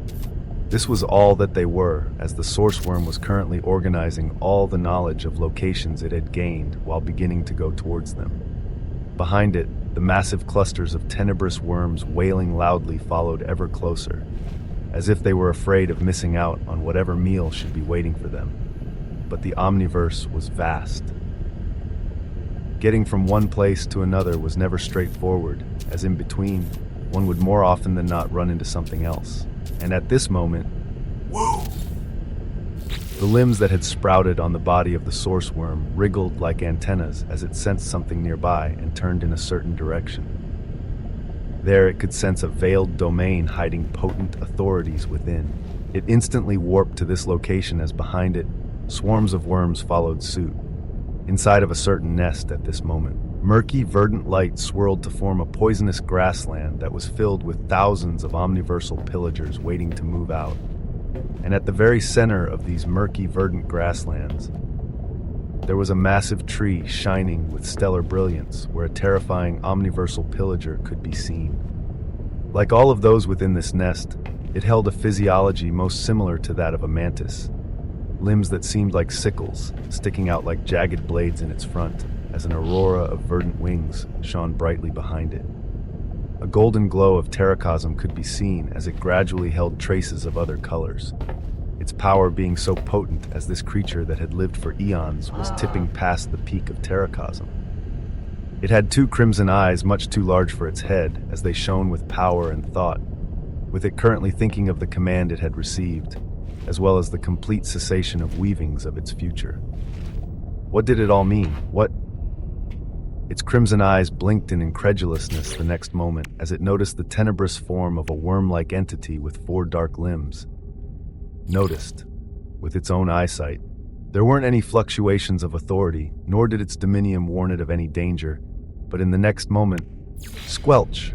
The limbs of the worm-like entity extended and sunk into its body, its defenses being treated as if they didn't even exist, as the terrifying glow of a terracosm dominium about to enter the next stage acted like it didn't even exist. And moments after, silence.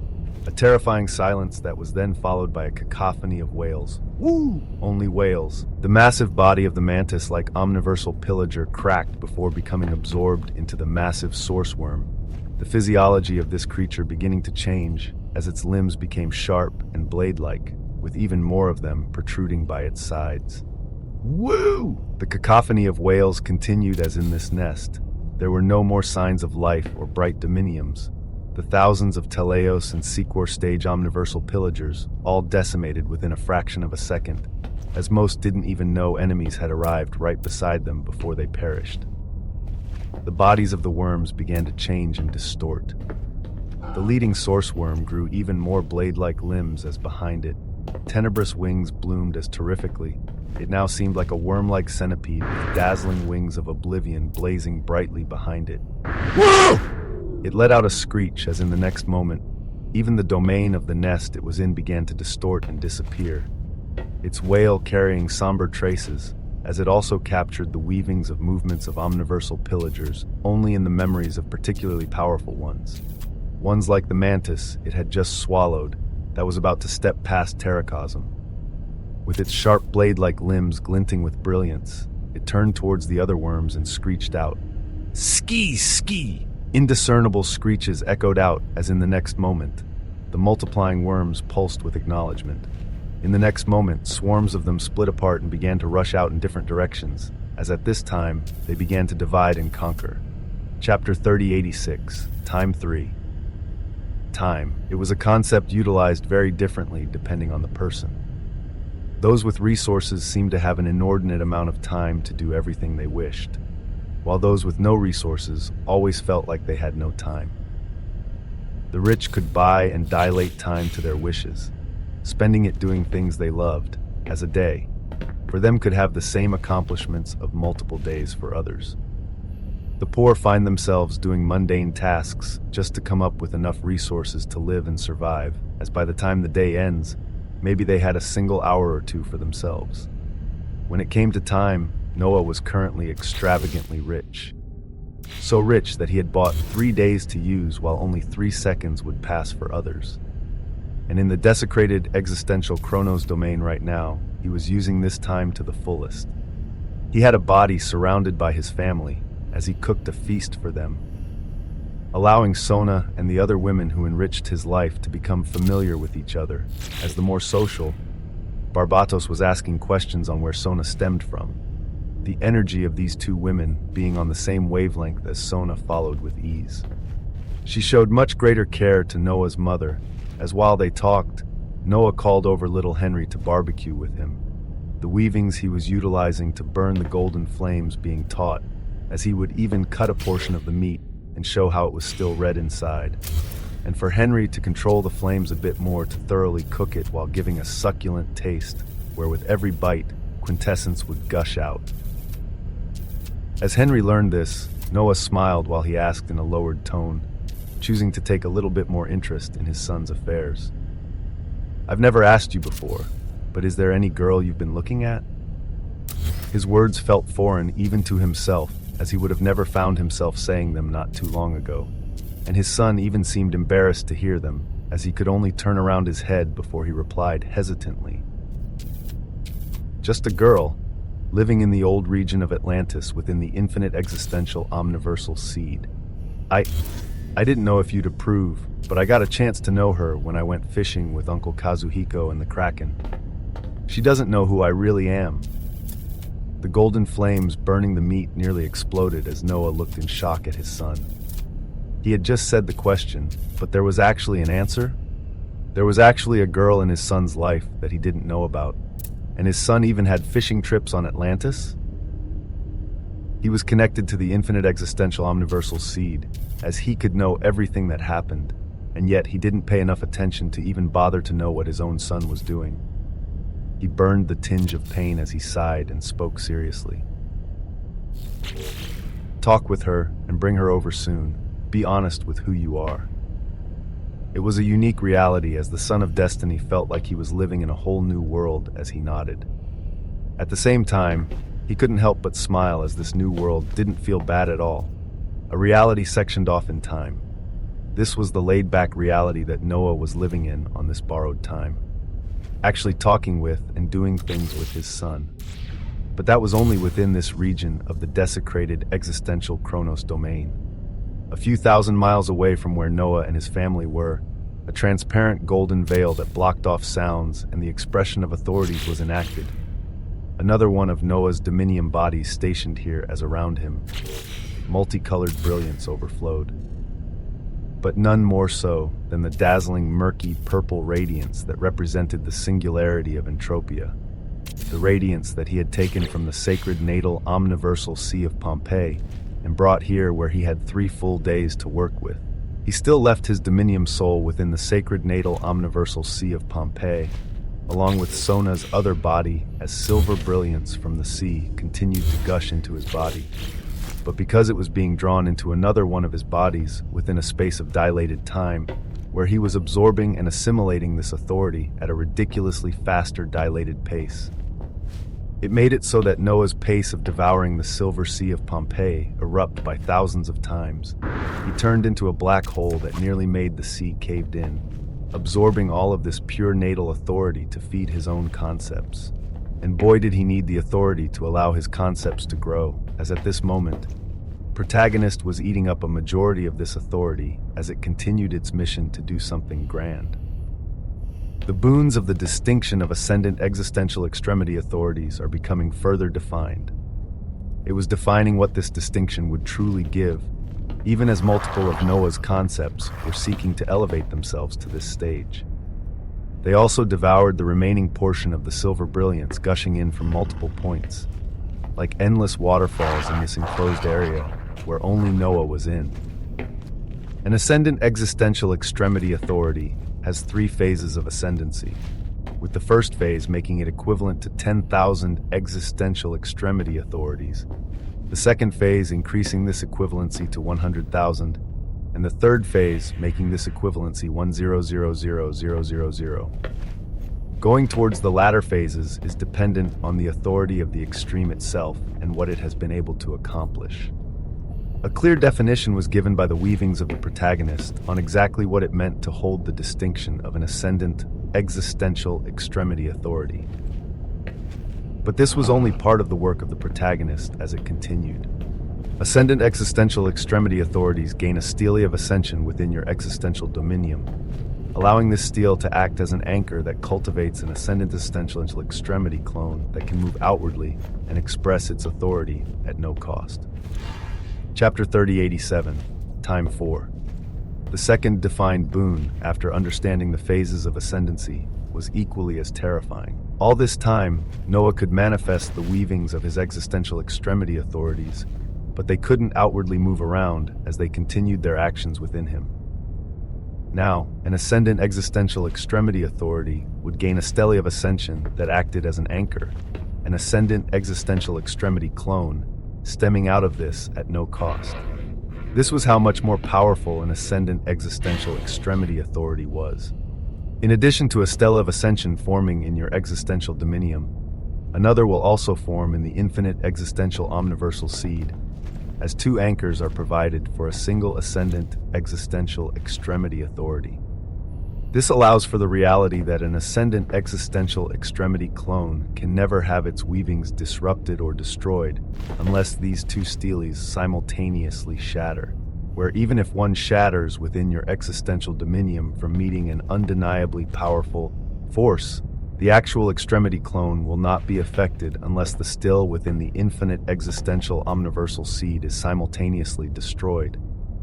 An ascendant existential extremity clone can further its own extreme by moving within your existence or outside of it, increasing the versatility and range of movements it can carry out. An ascendant existential extremity clone can tap into and refine ascendant existential extremity skill trees with the support of the weavings of skill trees, becoming capable of releasing preset quintessential abilities in a shocking fashion. Due to a single ascendant existential extremity authority being equivalent to 10,000 extremes just in its first phase, such an authority is capable of commanding the influence of lesser omniversal authorities at no cost, and may grow to be capable of commanding the influence of greater omniversal authorities at its latter phases. The protagonist was cooking, and Noah read its weavings and steered them closely as he let it cook. While it conducted such a wondrous refinement and elevation of a distinction, there were other concepts within Noah that could no longer wait, and they held their extremes in such high regard to the extent of being similar to the weavings of the protagonist, if not more. These concepts now rose. In the midst of the defining of the distinction of ascendant existential extremity authority, entropy rises. Its extreme has affected too many weavings and meets the requirement to advance as an ascendant existential extremity authority. Its extreme was already there.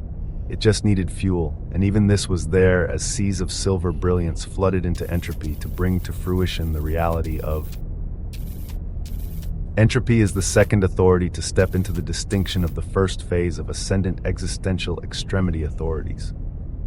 Its equivalency to other existential extremity authorities is 25000. The weavings of chaos jumped above all others as the purple singularity above Noah buzzed before becoming even more radiant. The core concepts behind it just seemed that much grander as it would allow it to have greater control of the budding greater omniversal authority. At the same time, the stells of ascendancy for the protagonist and entropy begin actualization within your dominium and infinite existential omniversal seed. Whom, a radiant gold monolith, a flaming murky purple monolith. Noah felt such things bloom within the depths of his dominium, as along with this, in the desecrated existential Chronos domain where only he was in, two massive stells began to form with an air of pristine ascendant existential extremity authority. Alongside these stellas, brilliance flourished and began forming into glorious humanoid forms looking exactly like Noah, but adorned in different garments. The signature wings on the back and feet being retained as two ascendant existential extremity clones are coming to fruition. The ascendant existential extremity clone of the protagonist had golden hair and white gold robes, his eyes ridiculously shining like halcyon suns, as the representation of the Invictus Dominium wings behind him was a pure aurora of gold. The ascendant existential extremity clone of entropy looked exactly like the figure Noah had worn not too long ago that looked exactly like him, his wings blaring with hues of dark purple chaotic brilliance that tinged his hair and robes the same color. Uniquely, both on the ascendant existential extremity clone of the protagonist and entropy, blazing golden and purple flames of hockey constantly burned around them and warped the reality nearby to what their extremes stood for, these majestic flames making them look extremely otherworldly and menacing. Effectively, they were Noah's bodies that would never perish out there. Two stells of ascension existed within Noah's existential dominion and also within the infinite existential omniversal sea. And unless both were simultaneously destroyed, Noah had just gained the perfect bodies to have running outside in this moment, an age of profound unknowns. His dominium soul would be recalled and replaced, as he would only have his ascendant existential extremity clones moving around outside. The weavings of the protagonist are reaching the end of their definition of the distinction of ascendant existential extremity authority for its current stage. One final push is made by all supporting authorities. Destro-y-her, from the now fully manifested figure of the ascendant existential extremity clone. The ascendant protagonist brought his hands together, his golden hair whipping around madly, and one final definition was added. When 9 ascendant existential extremity clones are successfully produced, their Their weavings can flow together to mimic the complex transmutation of an omniversal authority, bringing out an ascendant existential omniversal extremity form with capabilities that are undefined and undisclosed at this moment. Mimicking the weavings of the complex movements of extremes that make up omniversal authorities. In such a manner, his ascendant existential extremity clones would be capable of bringing out a fused form of themselves that would no doubt be an utterly ridiculous construct. And even this still had its parameters undefined, as Noah could only nod at such a development. Good. His eyes shone with controlled brightness and regality. Only seconds had passed within his 3-day expansion of time, yet things began on an extremely wondrous schedule as he just had to keep it up. Chapter 3088, Transformation and Cultivation. 1. The definition of the distinction of ascendant existential extremity authority came to a slow close for now. It could always advance even further in the future, as its products were many, ranging from a single concept now being able to stand for 10,000 concepts or even more. The rise of ascendant existential extremity clones, the formation of the stele of ascension within his dominium, and the infinite existential omniversal seed that made it nearly impossible for his ascendant existential extremity clones to perish. Ascendant existential extremity skill trees, and lastly, ascendant existential omniversal extremity form when 9 extremity clones were brought together. This was the product of Noah's self-actualization that made the weavings of the protagonist undergo a change. And so far, the ascendant existential extremity clone of the protagonist and entropy had formed, with these merely being the first as many of his other concepts wanted to follow. But of course, their extremes had to have reached a sufficient level. They couldn't just do it because they wanted to. And which among Noah's extremes had reached a level similar to the protagonist and entropy? Noah didn't have to look far as he looked within himself, already seeing some concepts rising and falling like stellar rivers of brilliance. They filled his existence with unique sensations that he felt sad others would never be able to experience. The sensation gave him a sense of power and confidence that he could do anything and survive anything. The weavings of his concepts being so potent that even if he didn't believe it, his existence may have naturally been warped to have this confidence. And one of the biggest sources of this confidence, all actions you have taken so far support one defining concept that makes you. Quintessence shines with brilliance, breaking past the shackles of a normal existential extremity authority. The pure natal authority from a distant silver sea was heavily devoured by a colorless brilliance. It was the current fuel for ascension, as ever so subtly, something else rose within Noah. A colorless stele of ascension began to form within his dominium and within the infinite existential omniversal seed. Quintessence claims the distinction of an ascendant existential extremity authority. A third concept that was deserving of an elevated distinction came to be, and Noah only felt his other concepts become wider after Quintessence took a step forward to enter the first phase of an ascendant existential extremity authority. The weavings of extremity brood silently, as even without lifting a finger, all movements of extremes are reflected on it. Its distinction is without question. A brilliant stellar dark steel filled with unfathomable weavings bloomed right after the colorless one. Extremity claims the distinction of an ascendant existential extremity authority. The protagonist, entropy, quintessence, and extremity rose to the center stage, but they wouldn't be left alone as after them, a blazing grandeur of cerulean brilliance overtook everything. Infinity is a core concept of who you are, elevating itself and yourself with every step you take. Infinity claims the distinction of an ascendant existential extremity authority. It felt like an immeasurably endless wave had formed. And in this endlessly blue wave, manadynamics is connected to the alteration and change of all authorities, as it cannot remain without a distinction. Manadynamics claims the distinction of an ascendant existential extremity authority. Infinity and manadynamics rode on this wave, and it didn't seem done. Noah felt like there may still be one or two concepts that met the prerequisites to advance their extremes. Causality, fables, tyranny, loot, plot. He looked within himself for the existential extremes that had truly gone above and beyond their concepts. As the moment they began to bubble forth, something else came, something that actually took their twinkling brilliance for itself. Cheats apologizes in advance. The concept of cheats gathers a deluge of authority to go from a normal concept, skip past the distinction of an existential extremity authority, and head directly for the distinction of an ascendant existential extremity authority. A white gold brilliance rose at the depths of Noah's existence, actually taking the brilliance of some concepts that were almost at the precipice and gathering it all for itself. The weavings of Noah's other concepts rose in contention at such an action, but cheats did not even give them a chance. Your abnormality is what placed you where you are now. Your cheats and blatant disregard for the common rules of existence and reality have placed you on your current pedestal. And one concept believes this pedestal can be broken and trashed to enact something else entirely. Cheats claims the distinction of an ascendant existential extremity authority. Noah closed his eyes at this advancement and reveled in it. Cheats had taken the lead in doing a great deal of things. Even with its blatant actions of whisking away the brilliance of others, it could be accepted for what it had done so far. And whenever weavings of this concept made a move, it was normally a major one. Cheats, like all other concepts, were simply part of Noah's will with a unique autonomy. But just like entropy could weave its own intent, so could cheats and others as part of Noah's will. And the reason for cheats to finally advance at this moment from a concept that wasn't even existential to become an ascendant existential extremity authority, Noah could already feel the beginnings of its intention. They related to nothing else other than what he wanted to do in the next 3 days. Growth.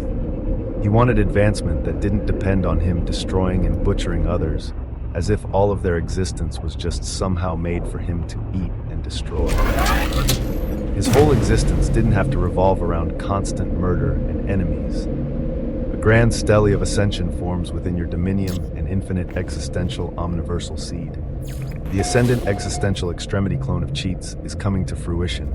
Whom white gold brilliance spread out akin to spinning galaxies as another visage of Noah appeared, adorned in white gold robes, hair shining white gold and with a calm smile.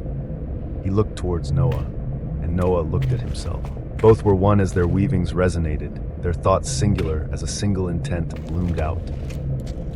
It is time. Chapter 3089, Transformation and Cultivation. 2. It was time. Time for what? A question like this was a unique one when it related to things the concept of cheats was undertaking, with every one of its projects being something heavy. And all prior projects it had taken were grand ones producing wondrous results. So what was in store now? At this moment, it was time for the completion of the weavings of the greater omniversal authority of Entropia. First, this will be a required component. Noah's voice echoed out from Cheats. More of his will left his dominium, the visage of Cheats blinking as with every blink, his eyes became brighter to show Noah's will as he gazed towards the murky purple singularity far above them. Beside this singularity, the ascendant existential extremity clone of entropy was already there, as if it didn't have to be told this. The weavings of the greater omniversal authority of Entropia have become increasingly complex. Multiple unique singular authorities representing tens of thousands of authorities have mixed into the seed of the greater omniversal authority of Entropia. An omniversal authority containing unique concepts, distinguished as ascendant existential extremity authorities, is coming to fruition. The composition of the greater omniversal authority of Entropia is still concentrated with normal, existential extremity authorities with unbound and unclaimed sources from the weavings of the omniverse itself. The distinction of the greater omniversal authority remains the same due to this. Noah's will buzzed as such a pair of prompts opened a doorway for wondrous possibilities. If the composition of an omniversal authority was made up of unique existential extremity authorities, namely ascendant ones, this may very well change the distinction of the omniversal authority itself. Even grander possibilities of power waited ahead. Entropia may not have qualified, but the ones to come afterward would undoubtedly face a different result. Even though its distinction wasn't altered, The standing of the Greater Omniversal Authority of Entropia is high amongst Greater Omniversal Authorities. Approximately 9,999,999 existential extremity authorities flow with complex weavings to make up the Greater Omniversal Authority of Entropia. The Greater Omniversal Authority of Entropia has been recorded in the Quintessential Codex of Extremity as the catalyst who pushed for the design of the Greater Omniversal Authority of Entropia. You gain a unique quasi-architectural recognition of this omniversal authority that grants you a great deal of influence and control.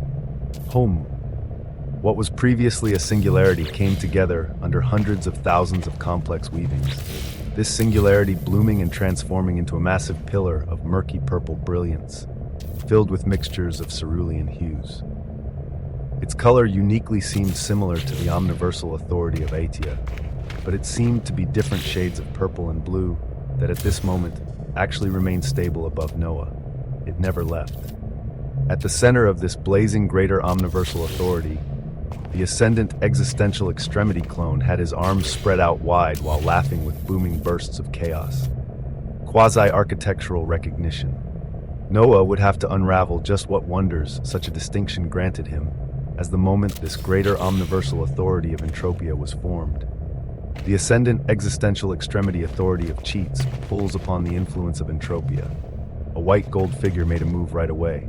Entropia, to change, to transform amidst chaos and order. Cheats borrowed such a terrifying tool firsthand as the first thing Noah noticed was how it didn't cost him anything as of yet. No authority of his omniversal organ was taken. No authority from his dominion was taken. The distinction of quasi-architectural recognition, just how massive were its full boons. Under the influence of a newly born Greater Omniversal Authority, Cheats seeks to answer the question of cultivation, without needing to constantly murder others and devour them of their brilliance. What tool could there be for a rapid progression of strength? By no means was Noah turning into a saint who did not take life, but he wanted an alternative that didn't require him to distort reality to make countless enemies. He wanted to also be capable of depending on himself for great and rapid rises in power. All others normally did this by refining their existential dominions and existential extremity authorities with fruits of existence and other treasures, but they took a single factor into account: time. They all spent a great deal of time. Noah couldn't stand cultivating for thousands or millions of years to arrive at a result, as all that he had to do was accelerate this process. So Cheats began with the very authority of transformation amidst innumerable weavings of chaos, and then he began his construct. The design of the Ascendant Existential Engine of cultivation has begun. Your heart has been chosen as the source of the Ascendant Existential Engine of cultivation. An engine to constantly and passively pump to refine authority at a rate that exceeds what others accomplish in millions of years. Such an engine would require unending resources to power and keep active. Yes, a construct of constant and effective cultivation by Noah's standards. As for the unending resources to power up such an idea, Noah looked deep within himself and felt the calm beat of his heart. It shone with many colors, but a single was utterly radiant, an endless cerulean radiant. Noah looked at this and uttered out calmly, "Oh, infinite mana!" His endless reserves of mana. It was time to put them in a constant use, as the moment Noah called out to this source of endless brilliance. The Ascendant Existential Extremity Authority of Mana Dynamics throws in its full support. The Ascendant Existential Extremity Authority of the Protagonist throws in its full support. The Ascendant Existential Extremity Authority of the newly risen Ascendant Existential Extremity Authorities began to flow in with fervor. Within Noah, as if a plug that was stopping an endless dam had just gotten pulled, a gush of blue radiance erupted out and surged toward his heart. And his heart shuddered as if it were about to explode. But in such a moment of profound wonder, different parts of his heart ruptured and began forming protruding stellar mountainous passages, accepting all incoming authority as minute changes began to bloom. A new omniversal organ is blooming within your existence. The newly forming organ holds the unique distinction of an ascendant omniversal organ. A stupendous surprise, a product of Noah's brilliance. He had the existential Invictus Dominium wings, and now, the ascendant existential engine of cultivation is forming in the manifestation of the omniversal organ, the ascendant existential Veritas Dominium heart. Chapter 3090, Transformation and Cultivation. 3. Veritas.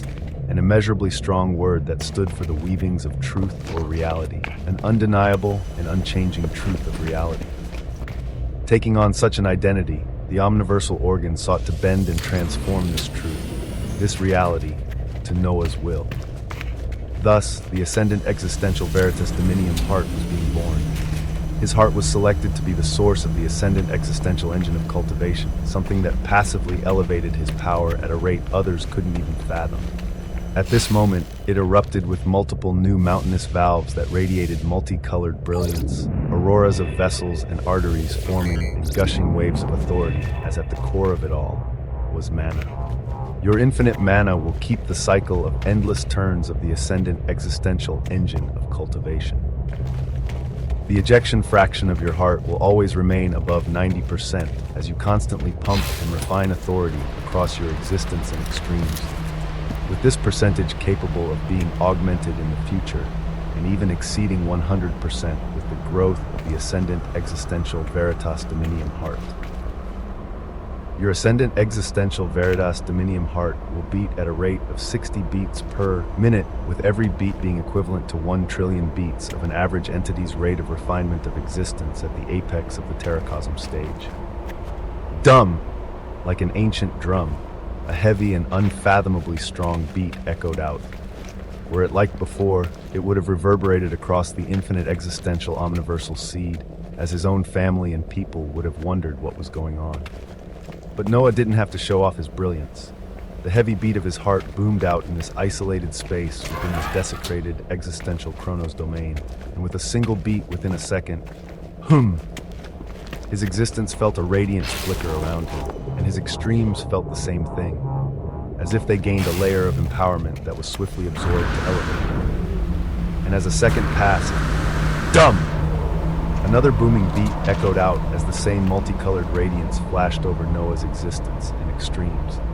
Once more, they felt their existential authority taken another notch higher as dumb, dumb, dumb! The heavy beats kept on coming. His existence kept on brimming with brilliance. The purple-gold hue of his Invictus Dominium wings only became more potent, and his concepts cheered at their core constructs becoming increasingly elevated. Behind all of this, his infinite mana churned into the mountainous vessels surrounding his heart, and endless waves of authority were processed and transformed, the hue of the greater omniversal authority of Entropia being especially potent at this moment. The ascendant existential Veritas Dominium heart has begun running at full capacity. Radiance unfurled all around Noah as the very loud and heavy beat became contained within him entirely. The ascendant existential engine of cultivation is now running at full capacity. With every beat of your heart, your existential dominium and extremes face an overwhelming growth and refinement. The boons of the ascendant existential engine of cultivation encompass everything under your existence, everything under his existence, his glory, his records, his existential Invictus Dominium, and even the ascendant existential Veritas Dominium heart as well. Everything received a thorough elevation, as while all of this occurred, the figure of the ascendant existential extremity clone of Cheats seemed to raise his head high, almost as if questioning whether that would be all.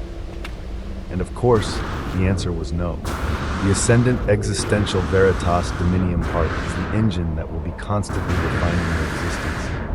And it is not alone in doing so, as apart from mana, another source of enrichment for it is your infinite forge, providing a constant outflow of fruits of existence.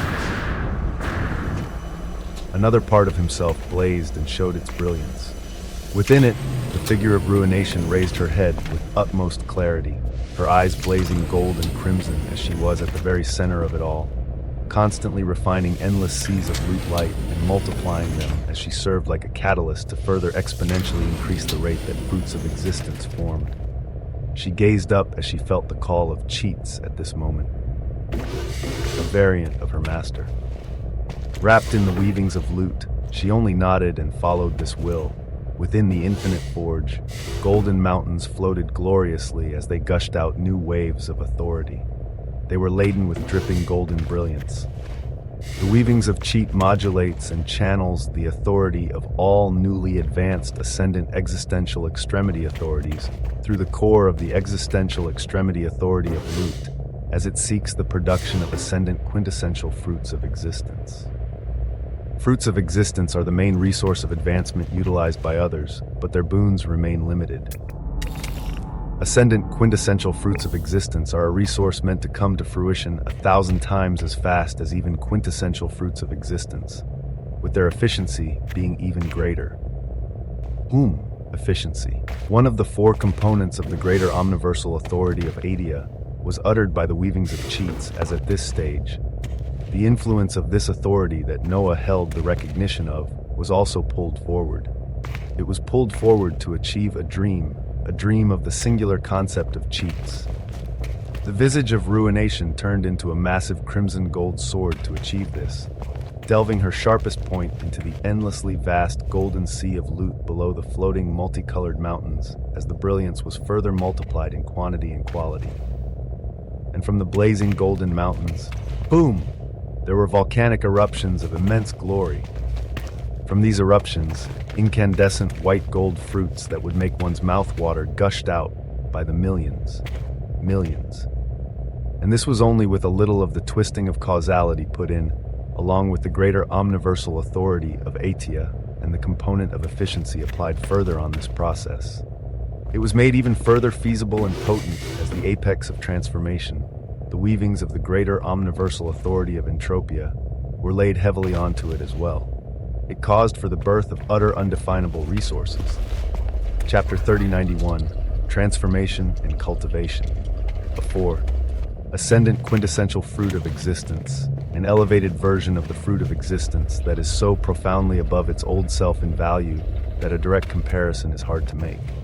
A single ascendant quintessential fruit of existence is capable of nudging a concept towards the level of an existential extremity authority, with 10 being capable of elevating one's aspect of existence towards the existential dominium realm. Due to their unique nature, they are able to aid in the maturity and advancement of omniversal organs, glory, and even the distinction that an existence holds. If an existence devoured enough authority from the ascendant quintessential fruits of existence, the budding of a natural omniversal organ may even be possible. A stupendous white gold fruit. A fruit that could do so many things to the extent that if Noah were to list it on the Existential Imperium Exchange, there was no doubt that all eyes would be on it. And yet it was a resource born just for his usage. The moment these white gold fruits were born, dumb, a heartbeat echoed out. And thereafter, all the millions of produced ascendant quintessential fruits of existence disappeared, turning into dazzling white gold lights that were pulled towards a terrifying engine of cultivation. Before a second even passed, all the immeasurable glory contained in these fruits of existence was broken down and subsequently spread out across Noah's existence. And his whole being felt like it had taken many more steps forward. So much so that the light of Loot illuminates your existence with such brilliance that brings it ever higher. Your body continues to undergo endless rounds of ascensions, as much of your identity is gaining the distinction of ascendant. Loot reaches out and claims the distinction of an ascendant existential extremity authority. Ascendancy reaches out and claims the distinction of an ascendant existential extremity authority.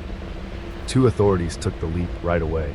They were bathed with the terrifying light of the ascendant quintessential fruits of existence, in addition to the boons of the ascendant existential engine of cultivation. Given the fact that both concepts were also inherently connected with everything currently happening and further elevating their extremes, they took the step as well. But they wouldn't be the last. There was a great deal of time ahead of Noah, as with the passage of a second. His ascendant existential engine of cultivation beat like an ancient drum. And his infinite forge pulsed while a crimson gold blade raised wonder all around. Mountainous passages gushing out ascendant quintessential fruits of existence that were processed right after. And then, it repeated, over and over again. From this point onward, a well-oiled machine began to move and carelessly charge forward, as at this point, we do not need to do anything else. The voice of the ascendant existential extremity clone of Cheats echoed out as all of Noah's will resonated with it. The visage of his dominion rose as around him, utterly gorgeous waves of heavy authority constantly surged. His Invictus Dominium wings vibrated with brilliance constantly as the gilded color of gold became even deeper, the purple brilliance slowly becoming faded out. What was cultivation? Others struggled day in and day out, looking for resources or meditating to understand their existential extremity authorities while refining their existence ever so slowly. Maybe they had epiphanies. Maybe they became more in tune with omniversal authorities. Maybe they attained enough authority to even develop an omniversal organ. Noah went able and beyond all of this, as what he was doing was true cultivation. The moment this thought arrived in his mind, yet another authority that was already radiating an existential light after all this took another step forward. Cultivation reaches out and claims the distinction of an ascendant existential extremity authority. Noah's eyes were bright as he knew prompts like these would continue to come in the next 3 days. And each one may just provide even grander results as, since ascendancy and cultivation attained the distinction of ascendant, ascendancy seeks to elevate and enhance the advancements you have every second. Cultivation seeks to further define and increase the effectiveness of the ascendant existential engine of cultivation. Some of his recently advanced concepts already sought to enact change, as Noah knew when it came to him, nothing would sit still. But he wasn't alone. As his other bodies explored and observed the progression of cultivation here, another body was amidst his family as Noah had finished grilling utterly succulent phoenix meat, and he laid it out on golden plates atop a pristine white table that was surrounded by his close family. At this moment, along the center of this white table, reality glimmered as dozens of white gold ascendant quintessential fruits of existence appeared. Alongside them, golden chalices filled with the silver glow of the compressed liquid of the sacred natal omniversal sea of Pompeii began to appear, with Noah about to enjoy a feast with his closest family that included boons which would propel them greatly in power. In a short while, he would extend invitations into this space for entities like Kazuhiko and Emperor Penguin, and all those who had helped and contributed to getting him where he was right now. This would be how Noah spent his borrowed time in the desecrated existential Chronos domain. Ceaseless getting stronger, and also spending time with the reason why he was getting stronger in the first place.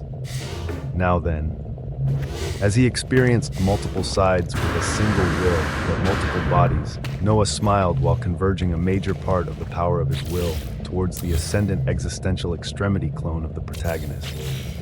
He did so for another reason as to why he enacted this borrowed time. Another reason to close himself off for 3 days. It was, of course, to find out just what was responsible for the cessation of weavings of so many entities across the omniverse. For something so obscene, observing its weavings was bound to be near impossible when Noah had yet to even uncover who the unknown source that sought to steer him towards destruction was. But even this thing held some strings related to him, as he would try nonetheless. Chapter 3092, Unseen Enemies 1. Obtaining information on something that was causing widespread cessation of possibilities. Something that Noah hadn't heard any word from Sona about, even though she was one of the most proficient beings in seeing across weavings. But so long as there were threads of weavings from what this enemy was relating to him, he should be able to pick up something. Dumb! His heartbeat. Dumb! And an ascendant existential engine of cultivation churned. At such a time, Noah uttered out calmly, "Existential Omniversal Editor." He called out to a unique feature.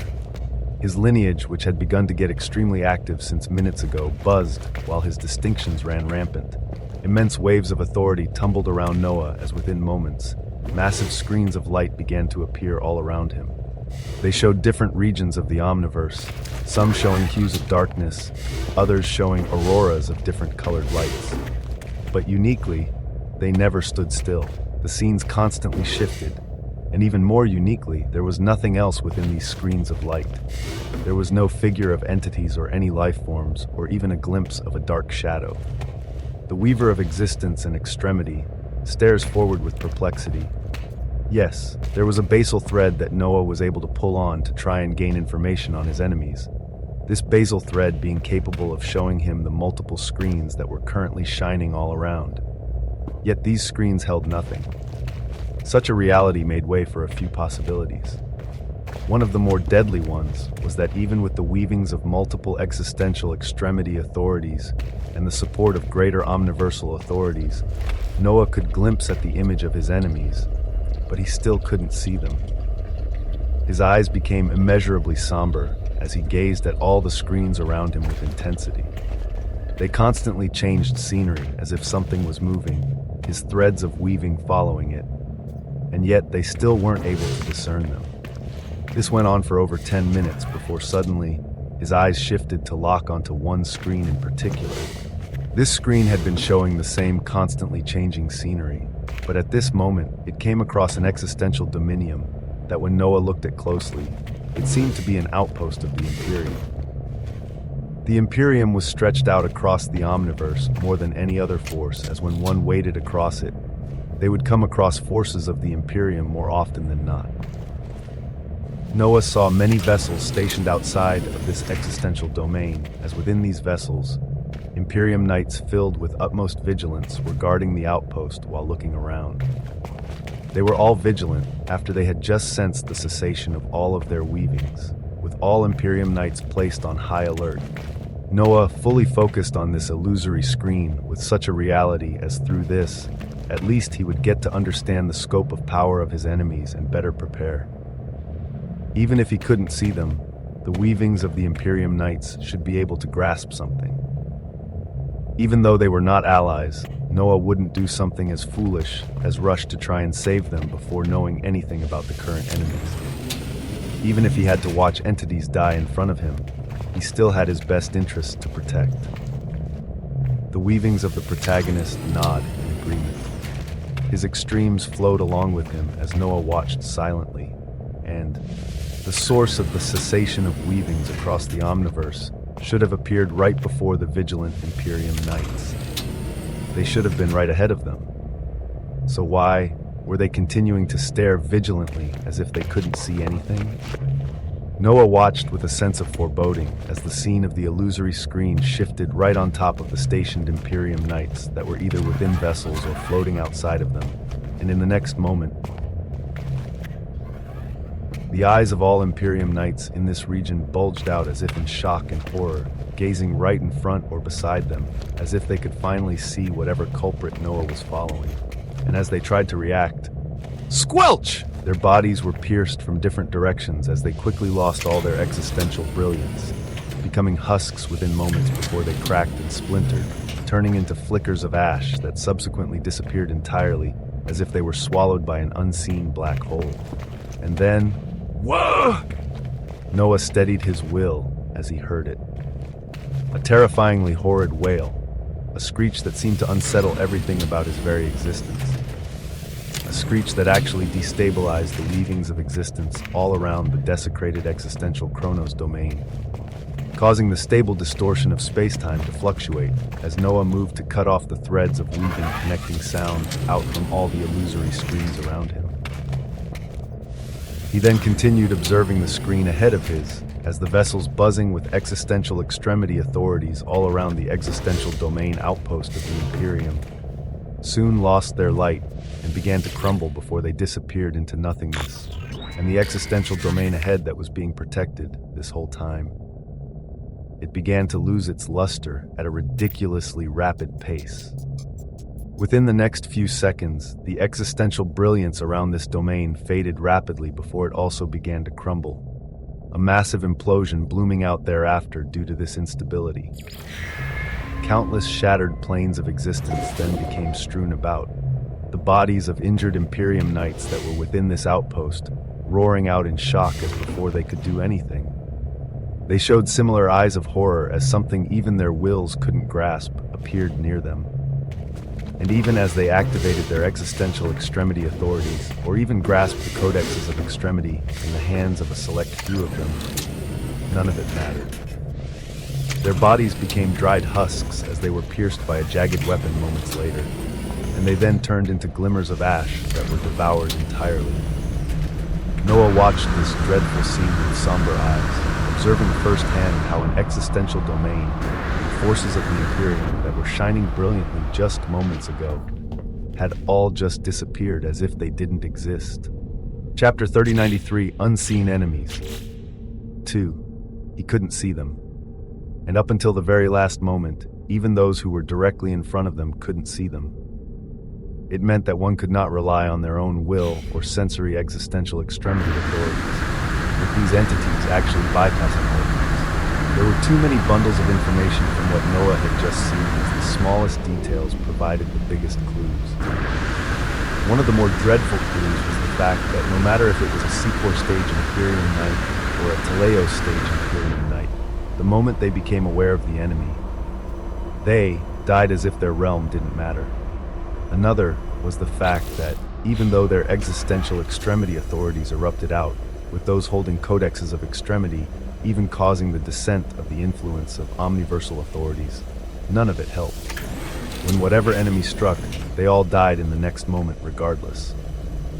It meant that the enemies Noah was looking at were those who could theoretically bypass the weavings of existential extremity authorities, and to an extent, lesser omniversal authorities. And if Noah connected the disappearance of the weavings of the greater omniversal authority of Destro-y-her, then an even more horrific reality lay ahead. Noah watched with a pondering gaze as on the illusory screen he was focused on, he saw that once more, the scenery began to change rapidly at great speeds, as if the enemy he was focused on was moving yet again. A lot about them was unknown even now, as Noah was mulling over the grandest and most terrifying things. He was the weaver of extremity. He was the weaver of existence. And yet, he couldn't even see these entities. What did this mean? Were they not within the bounds of extremes in existence? Were they outside of it entirely? The antithesis of existence itself? Was this why they couldn't even be seen by one's senses? The only thing Noah could affirm was that moments before the Imperium Knights died, they did manage to see their enemies with their own eyes, with one's own naked eye. If Noah wanted even a glimpse of these beings, he had to observe them with his own eyes by appearing in any of the locations he could see in these illusory screens before him. Such a thing came with immense risks when there was still so much that wasn't known regarding these enemies, as Noah wouldn't do so just yet, even though he had the ascendant existential extremity clones. Even though they couldn't die due to the stells of ascensions in his existential dominium and within the infinite existential omniversal seed. The risk was still too high, as while he kept his eyes on the constantly changing screens in front of him that held unseen enemies, his intent weaved out. What have you recorded regarding non-existence or anti-existence? His weavings were asking none other than the infinite existential omniversal seed itself. His construct that held grand ideals, his construct that didn't deny anything that entropy had uttered out. Its database of knowledge was constantly expanding as its weavings intricately went out across the omniverse, and its voice echoed out at this moment straight into Noah's mind. Much of it is conjecture and theories, but the very definition of anti-existence would not correlate with the same distinctions of life and death, of light and dark, or beginning and ending. The voice of the infinite existential omniversal seed was filled with immense serenity as it echoed out in Noah's head. His eyes and will locked onto the many illusory screens around him as he nodded. And the infinite existential omniversal seed continued. If we are currently contained in a system that we consider existence, then anti-existence would reside in another system entirely. There may be the flow of time and space, there may not. Time may flow in reverse or in other directions. Entities within that space would likely consider their system perfectly normal and how things should be, and they could even refer to our system as the one of anti-existence. Profound words echoed out from the infinite existential omniversal seed as it continued. Entities within that system may have an entirely different progression of power, or they may not even have anything alongside the concept of energy, mana, or authorities. They may simply just be. They could just be what they are. And if they come across anything from our system, something reliant and cognizant of existential extremity authorities and omniversal authorities, this may not mean much to them or affect them in any way. What we find impossible could be the reality in their system. Something they consider perfectly normal may be a complete violation of the set reality within our system. This is just a working theory, as it could have many gaps within it. Words that forced one to ponder echoed out from the infinite existential omniversal seed as Noah's eyes shone brightly while he asked, "You believe these enemies we cannot see stem from another type of existence than us entirely?" A heavy question. One that the infinite existential omniversal seed didn't answer right away after a pause. Inconclusive to say with complete confidence. An easy path can be taken to assume this possibility to be the reality and to then plan accordingly. But even then, an impossible task arrives as the question of how we could stand against such enemies is brought forth. Because even if the systems we stem from are different, why is it so that our authorities cannot perceive them? Why are existential extremity authorities and omniversal authorities bypassed by the unknown enemies so easily as if they were not even there? Heavier and heavier questions were uttered out as the answers were hard to find. Noah thought about the words of the infinite existential omniversal seed as many theories and possibilities rose within his mind as well, with his will currently focused on the whale that he cut off that was destabilizing the regions of even his desecrated existential chronos. It all pointed to the unknown enemy standing directly opposite to everything they understood, left behind an even more perplexing question. How did such enemies even get here? Chapter 3094, Unseen Enemies. 30. It was a question entirely deserving of an answer. If they stem from a different system of existence entirely, the capability to travel is an almost impossible one, as this causes the proposal of the question of how and why. Did they arrive here by mistake or by purpose? The sonorous voice of the infinite existential omniversal seed reverberated out as Noah continued to state at the many illusory screens. Under dilated time, what he had just observed on one screen happened in an infinitesimally short period of time, as observing something else may take even longer. But the information he had already obtained was enough to do many things. He needed to understand and theorize more regarding just what these entities could be, and then when things aligned, come face to face with it to truly get a closer look at how he could counter it. If he could do so, the cessation of weavings of countless entities would be reversed, while his own path would be jeopardy. His thoughts were innumerable as while they flowed, dumb, his heart beat, and his skin reflected a constant surge of brilliance as the ascendant existential engine of cultivation continued to churn. He thought of where he currently was and how the next 3 days would pass in the desecrated existential chronos domain as he peered at the prophecy the protagonist had enacted what seemed like forever ago. Robbed honor and glory become commonplace, their process undeniable once in place. To ends of existence, to the beginnings of extremes, a pioneer rises that has never been seen. Legacies and enclaves are many in between, which can stand against an omniversal engine. Twist and turn again, until what is rare becomes all the same. Twist and turn again, all existence and non-existence shall bend all the same. Twist and turn again, serfs and kings shall feel the same. Twist and turn again, till the wheel of existence deviates and shatters from the pulsing veins. Twist and turn again, until a new realm resonates with eon's reign. The first 4 lines had seemingly all come to fruition, and these were the ones that the protagonist had a direct control over, before any influence of the unknown source that Noah had to find the weavings of, in addition to the unknown enemy causing the cessation of weavings. He instinctively knew the two parties were separate and distinct, but still kept in mind if there could be any connection. But in terms of the prophecy, him robbing glory and existence itself from other entities, being a pioneer who enacted his own realm, and even turning the rare fruits of existence into things that were commonplace for him, All of these seem fairly accurate so far. But the reference of the omniversal engine, was this still pertaining to the infinite existential omniversal seed or his ascendant existential engine of cultivation? Both. Regardless of the truth, the first part of this prophecy had seemingly come to fruition, as the latter part, which had some influence from another party, still held views that weren't entirely clear. Existence and non-existence shall bend all the same. Everyone shall feel the same pain, until the wheel of existence deviates and shatters from pulsing veins. The wheel of existence. Was this something metaphorical or something entirely real? For it to deviate and shatter were the unknown enemies he theorized to be stemming from anti-existence the ones responsible, or was it the unknown source that influenced this prophecy to begin with? Hey man, Noah turned his head towards the ascendant existential extremity clone of the protagonist as he asked with sharp eyes, "You want to shed some more light on this prophecy you made?" The ascendant existential extremity clone of the protagonist scratched his head as within it, Noah's will buzzed and pondered.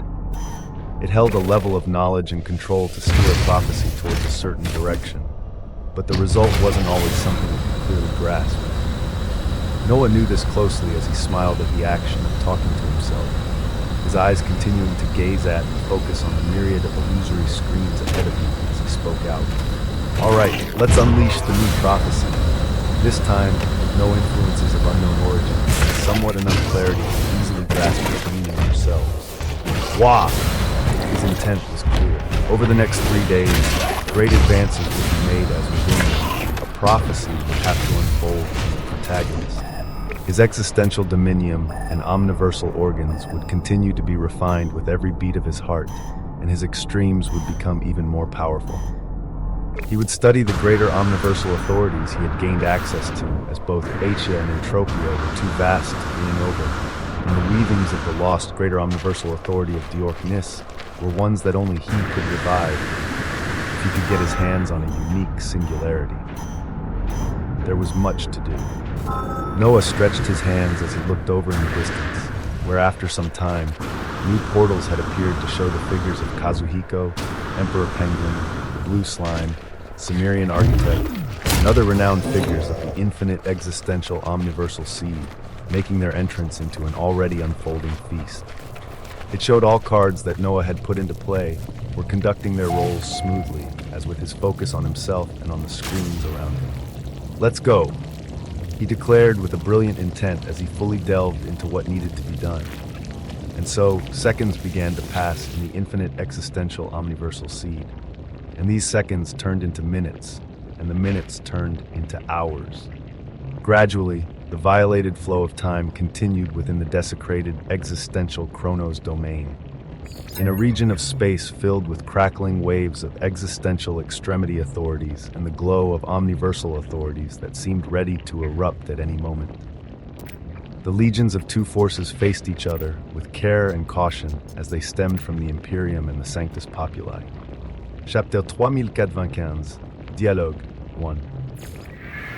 From the Sanctus Populi, the Elder Queen Mother of Dignity had an expression that was getting darker and darker as she relayed and relieved information regarding the current flow of weavings within the span of nanoseconds. And by the time that even a single second had passed, she felt an even heavier weight on her shoulder, as if she had experienced a whole day. She looked towards the commander of the opposing legion, as they seemed to have similar dark expressions, a dialogue being opened once more as the martial Empress Yelena floated towards her again. In the midst of two massive legions, these two women gazed at each other as before Yelena could even open her mouth. Yes! All weavings for everyone show the exact same result. Complete cessation. The Elder Queen Mother of Dignity uttered out coldly as the expression on Yelena became even more unsightly. She didn't even have to ask this question before she got a reply, as she sighed deeply in her heart, gazing at this representative of the Sanctus Populi as she voiced out calmly. The Imperium will put all legions on hold as we gain a better understanding of this situation. I've been given orders to designate this location as an existential Salvus domain. A representative among the pillars of the Imperium will come as the Sanctus Populi, and the Imperium share their findings and countermeasures for what is to come. Words that were sufficient enough to cause immense shock echoed out from Martial Empress Yelena. The Imperium said what? Seeing the eyes of incredulity and distrust from the Elder Queen Mother, Martial Empress Yelena could understand them very well, as even she was taken back. She expected the same pushback and belligerence as before, with those above her remaining staunch on what they wished to do on the glorious view of the omniverse. Yet the cessation of all weavings had spooked them much more than even the weavings of cataclysm that were spreading. Those weavings were heard about from others. A complete cessation of all possible paths, all of them felt it, regardless of how powerful they were. It gave them such a shock that they even did the unthinkable. The Great Imperium created a dialogue with another faction, and even proposed looking for countermeasures together. What a change! What a ridiculous change from the occurrence of a single event. It was so heavy that due to wanting to protect their own interests or ensure their ineffable longevity, the Imperium actually brought the Sanctus Populi into existence. Both the Elder Queen Mother of Dignity and Martial Empress Yelena allowed such a reality to settle in their minds as they gazed at each other, the gaze of the Elder Queen Mother remaining difficult and cautious as she replied, "I will pass the word. Caution, uncertainty." These weavings were buzzing in overabundance at this moment as towards an extremely uncertain future filled with multiple waves on the collapse of reality, an interesting reality began to unfold. The decisions were made within the span of a second, and the weavings of existence carried on. Within the inner domain of Pompeii, Martial Emperor Shi and his legions absorbed the dazzling glow of the silver sea around them with stern expressions. The gaze of Martial Emperor Shi constantly changing at the last second as he received newer and newer information. He continued to monitor the figure of the devilishly handsome man with a gorgeous woman along with two omniversal pillagers, as well as the large groups of titanic omniversal pillagers even further within the depths of the Silver Sea. But his gaze couldn't leave the devilishly handsome man who had been seemingly devouring so much of the Silver Sea at a rate that seemed tens of thousands of times more than them. The dazzling sea was visibly reducing at a speed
Weather warning. Incoming storm.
Units received.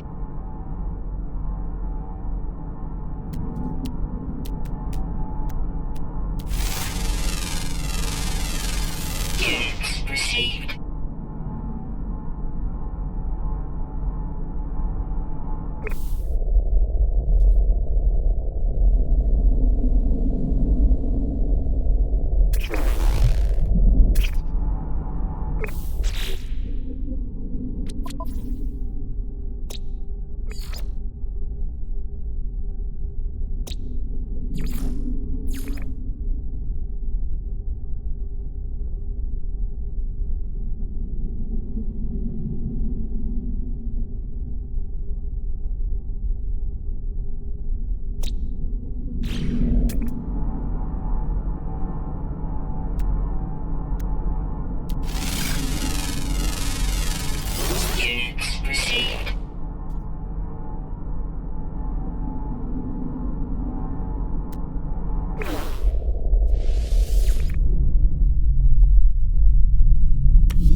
on clearing.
Technology recharge. Technology recharge. Technology recharge.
recharge.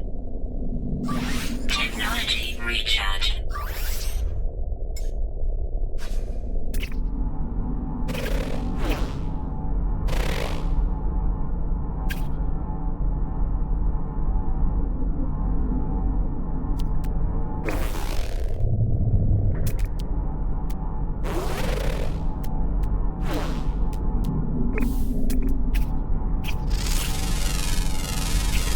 Units received.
recharge.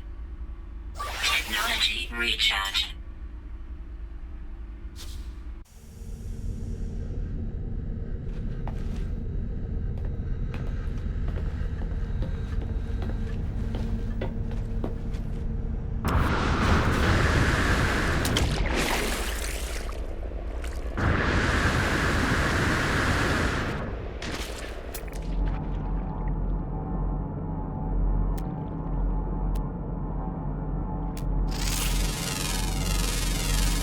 Units received.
Technology recharge. Technology recharge.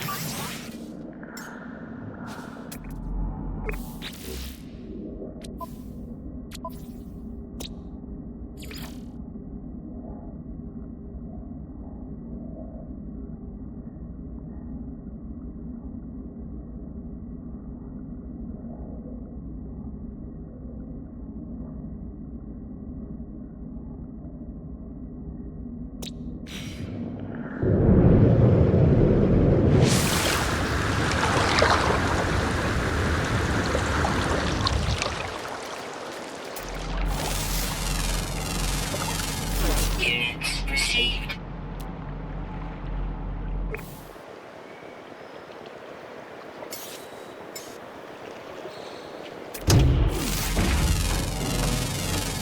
Units received. Units received. Units received.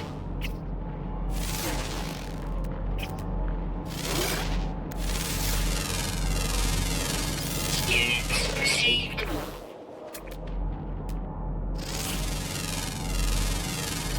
Units received. Units received.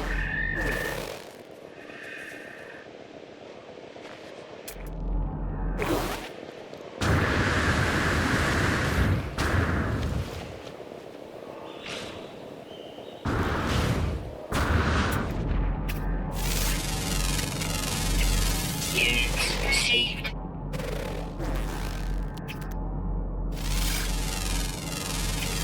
Units received.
received.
You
received.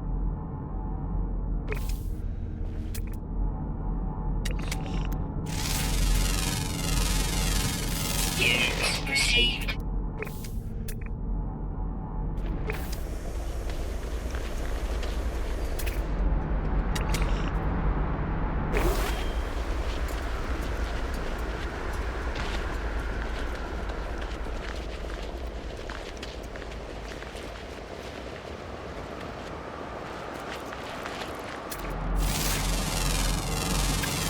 Units received.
Units received.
Units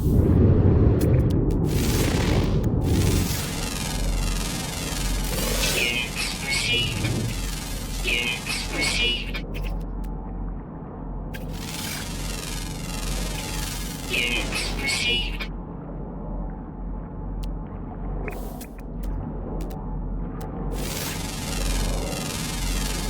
Units received.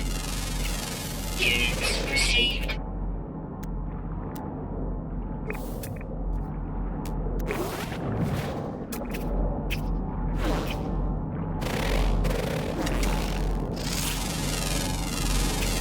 Units received.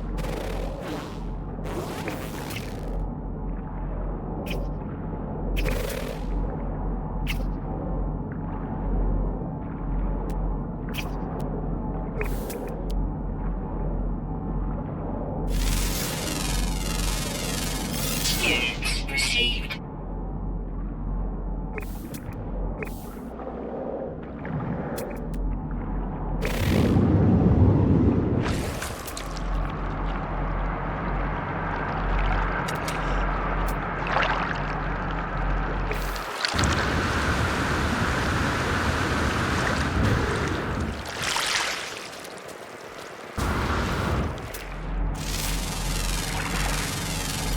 Units received.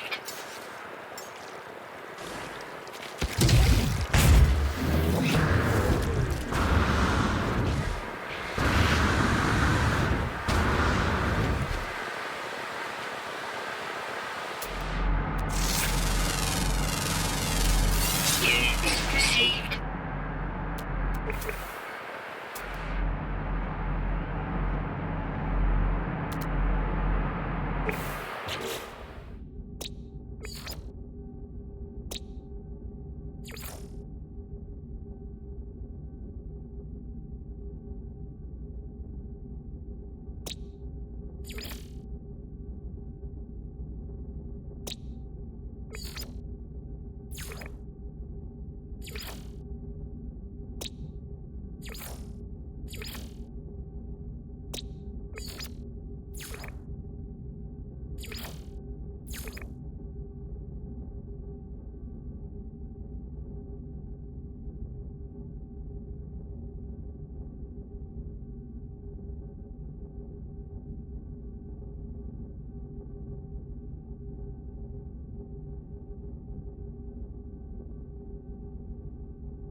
Units received.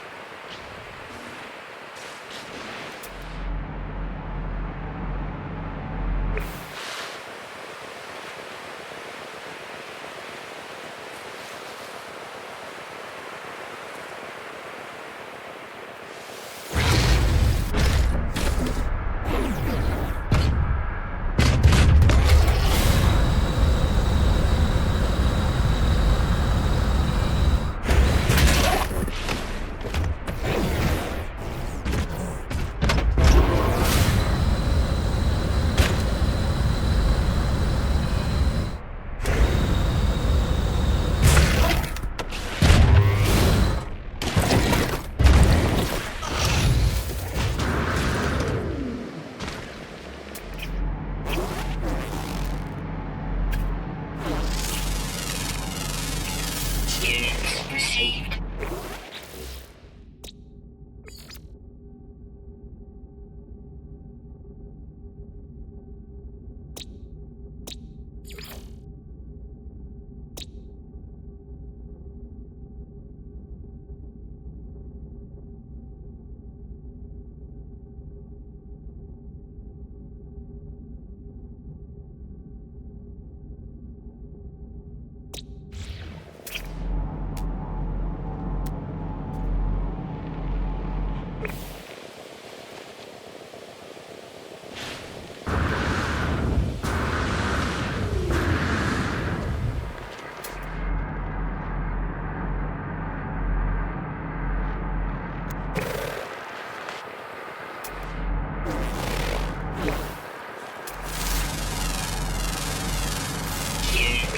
received.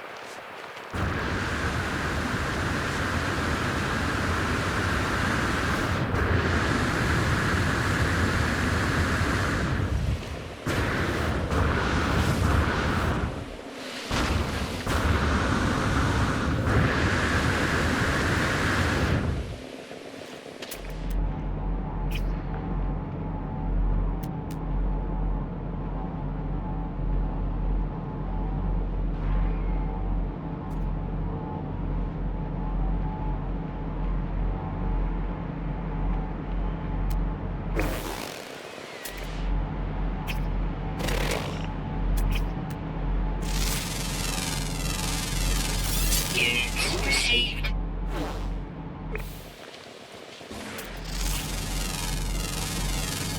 Units received.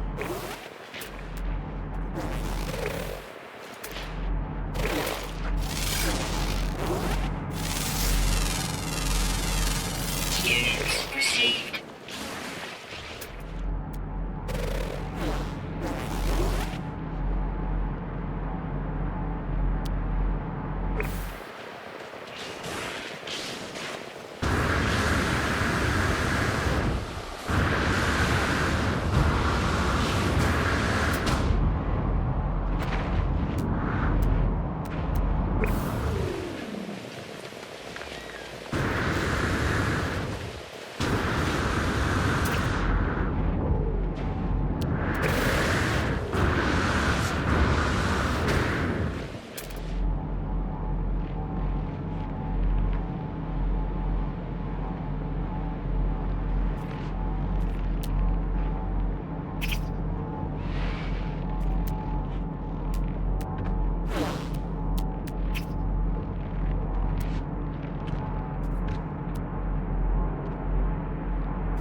Units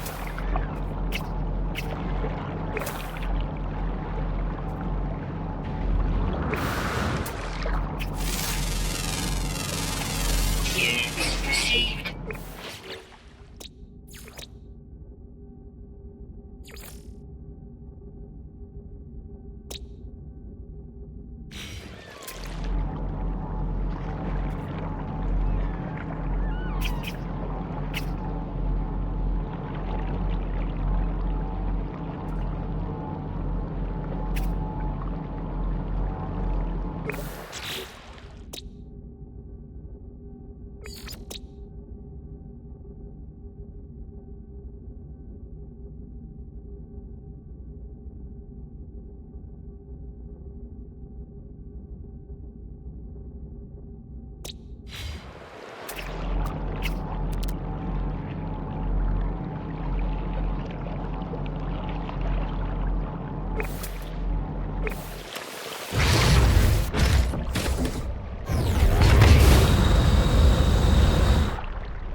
Weather warning. Incoming storm.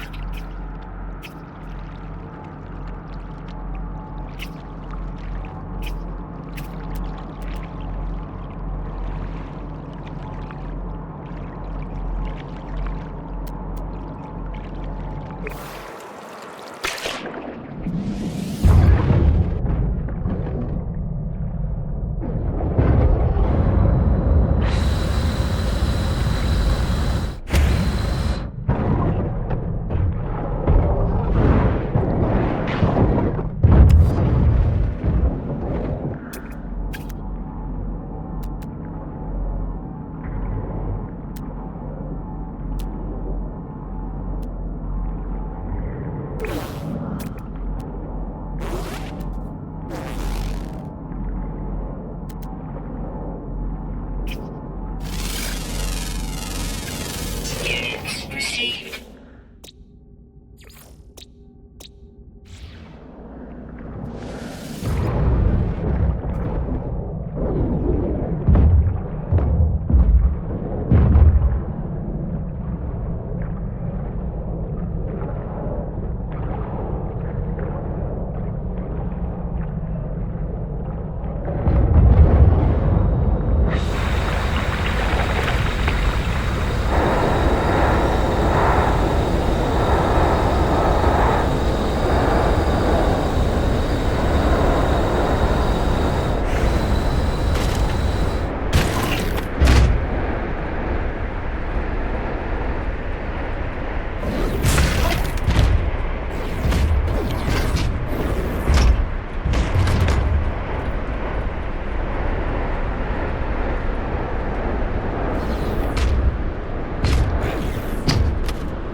received.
Units received.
incoming storm.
Weather update.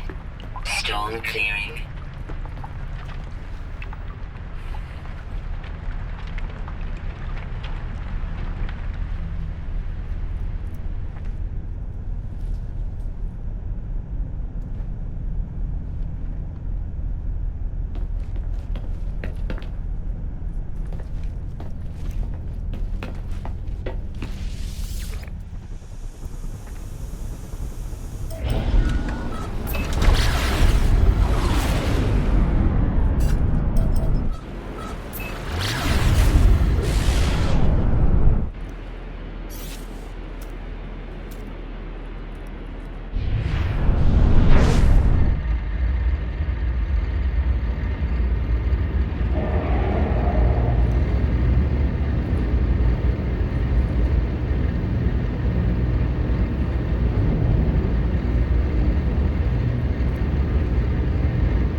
Technology installed.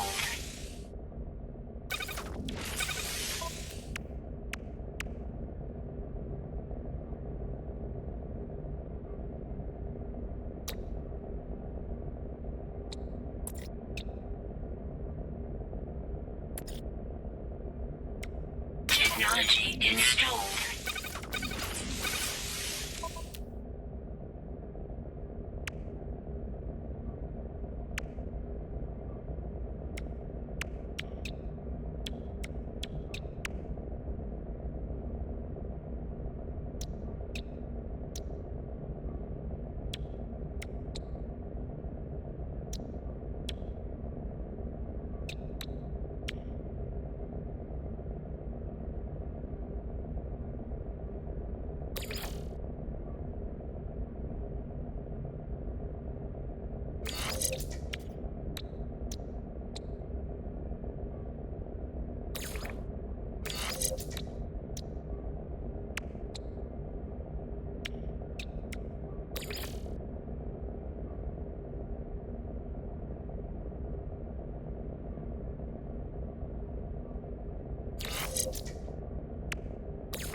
Technology installed.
Technology installed.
Technology installed.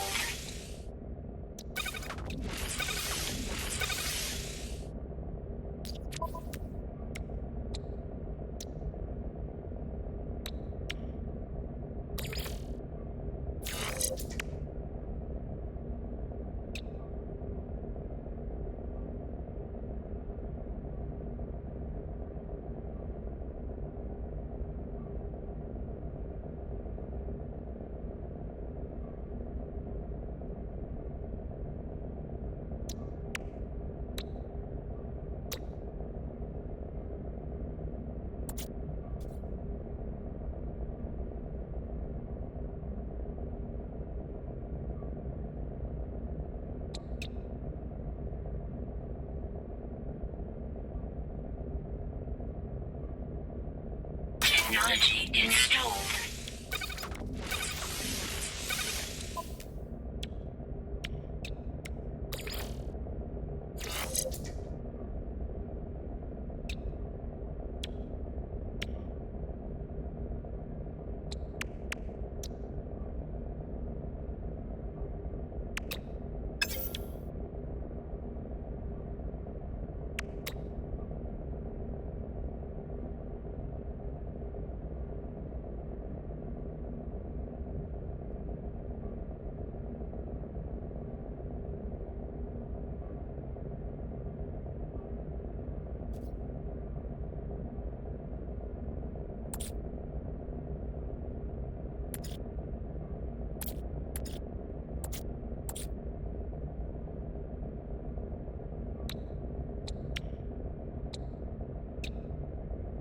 Technology installed.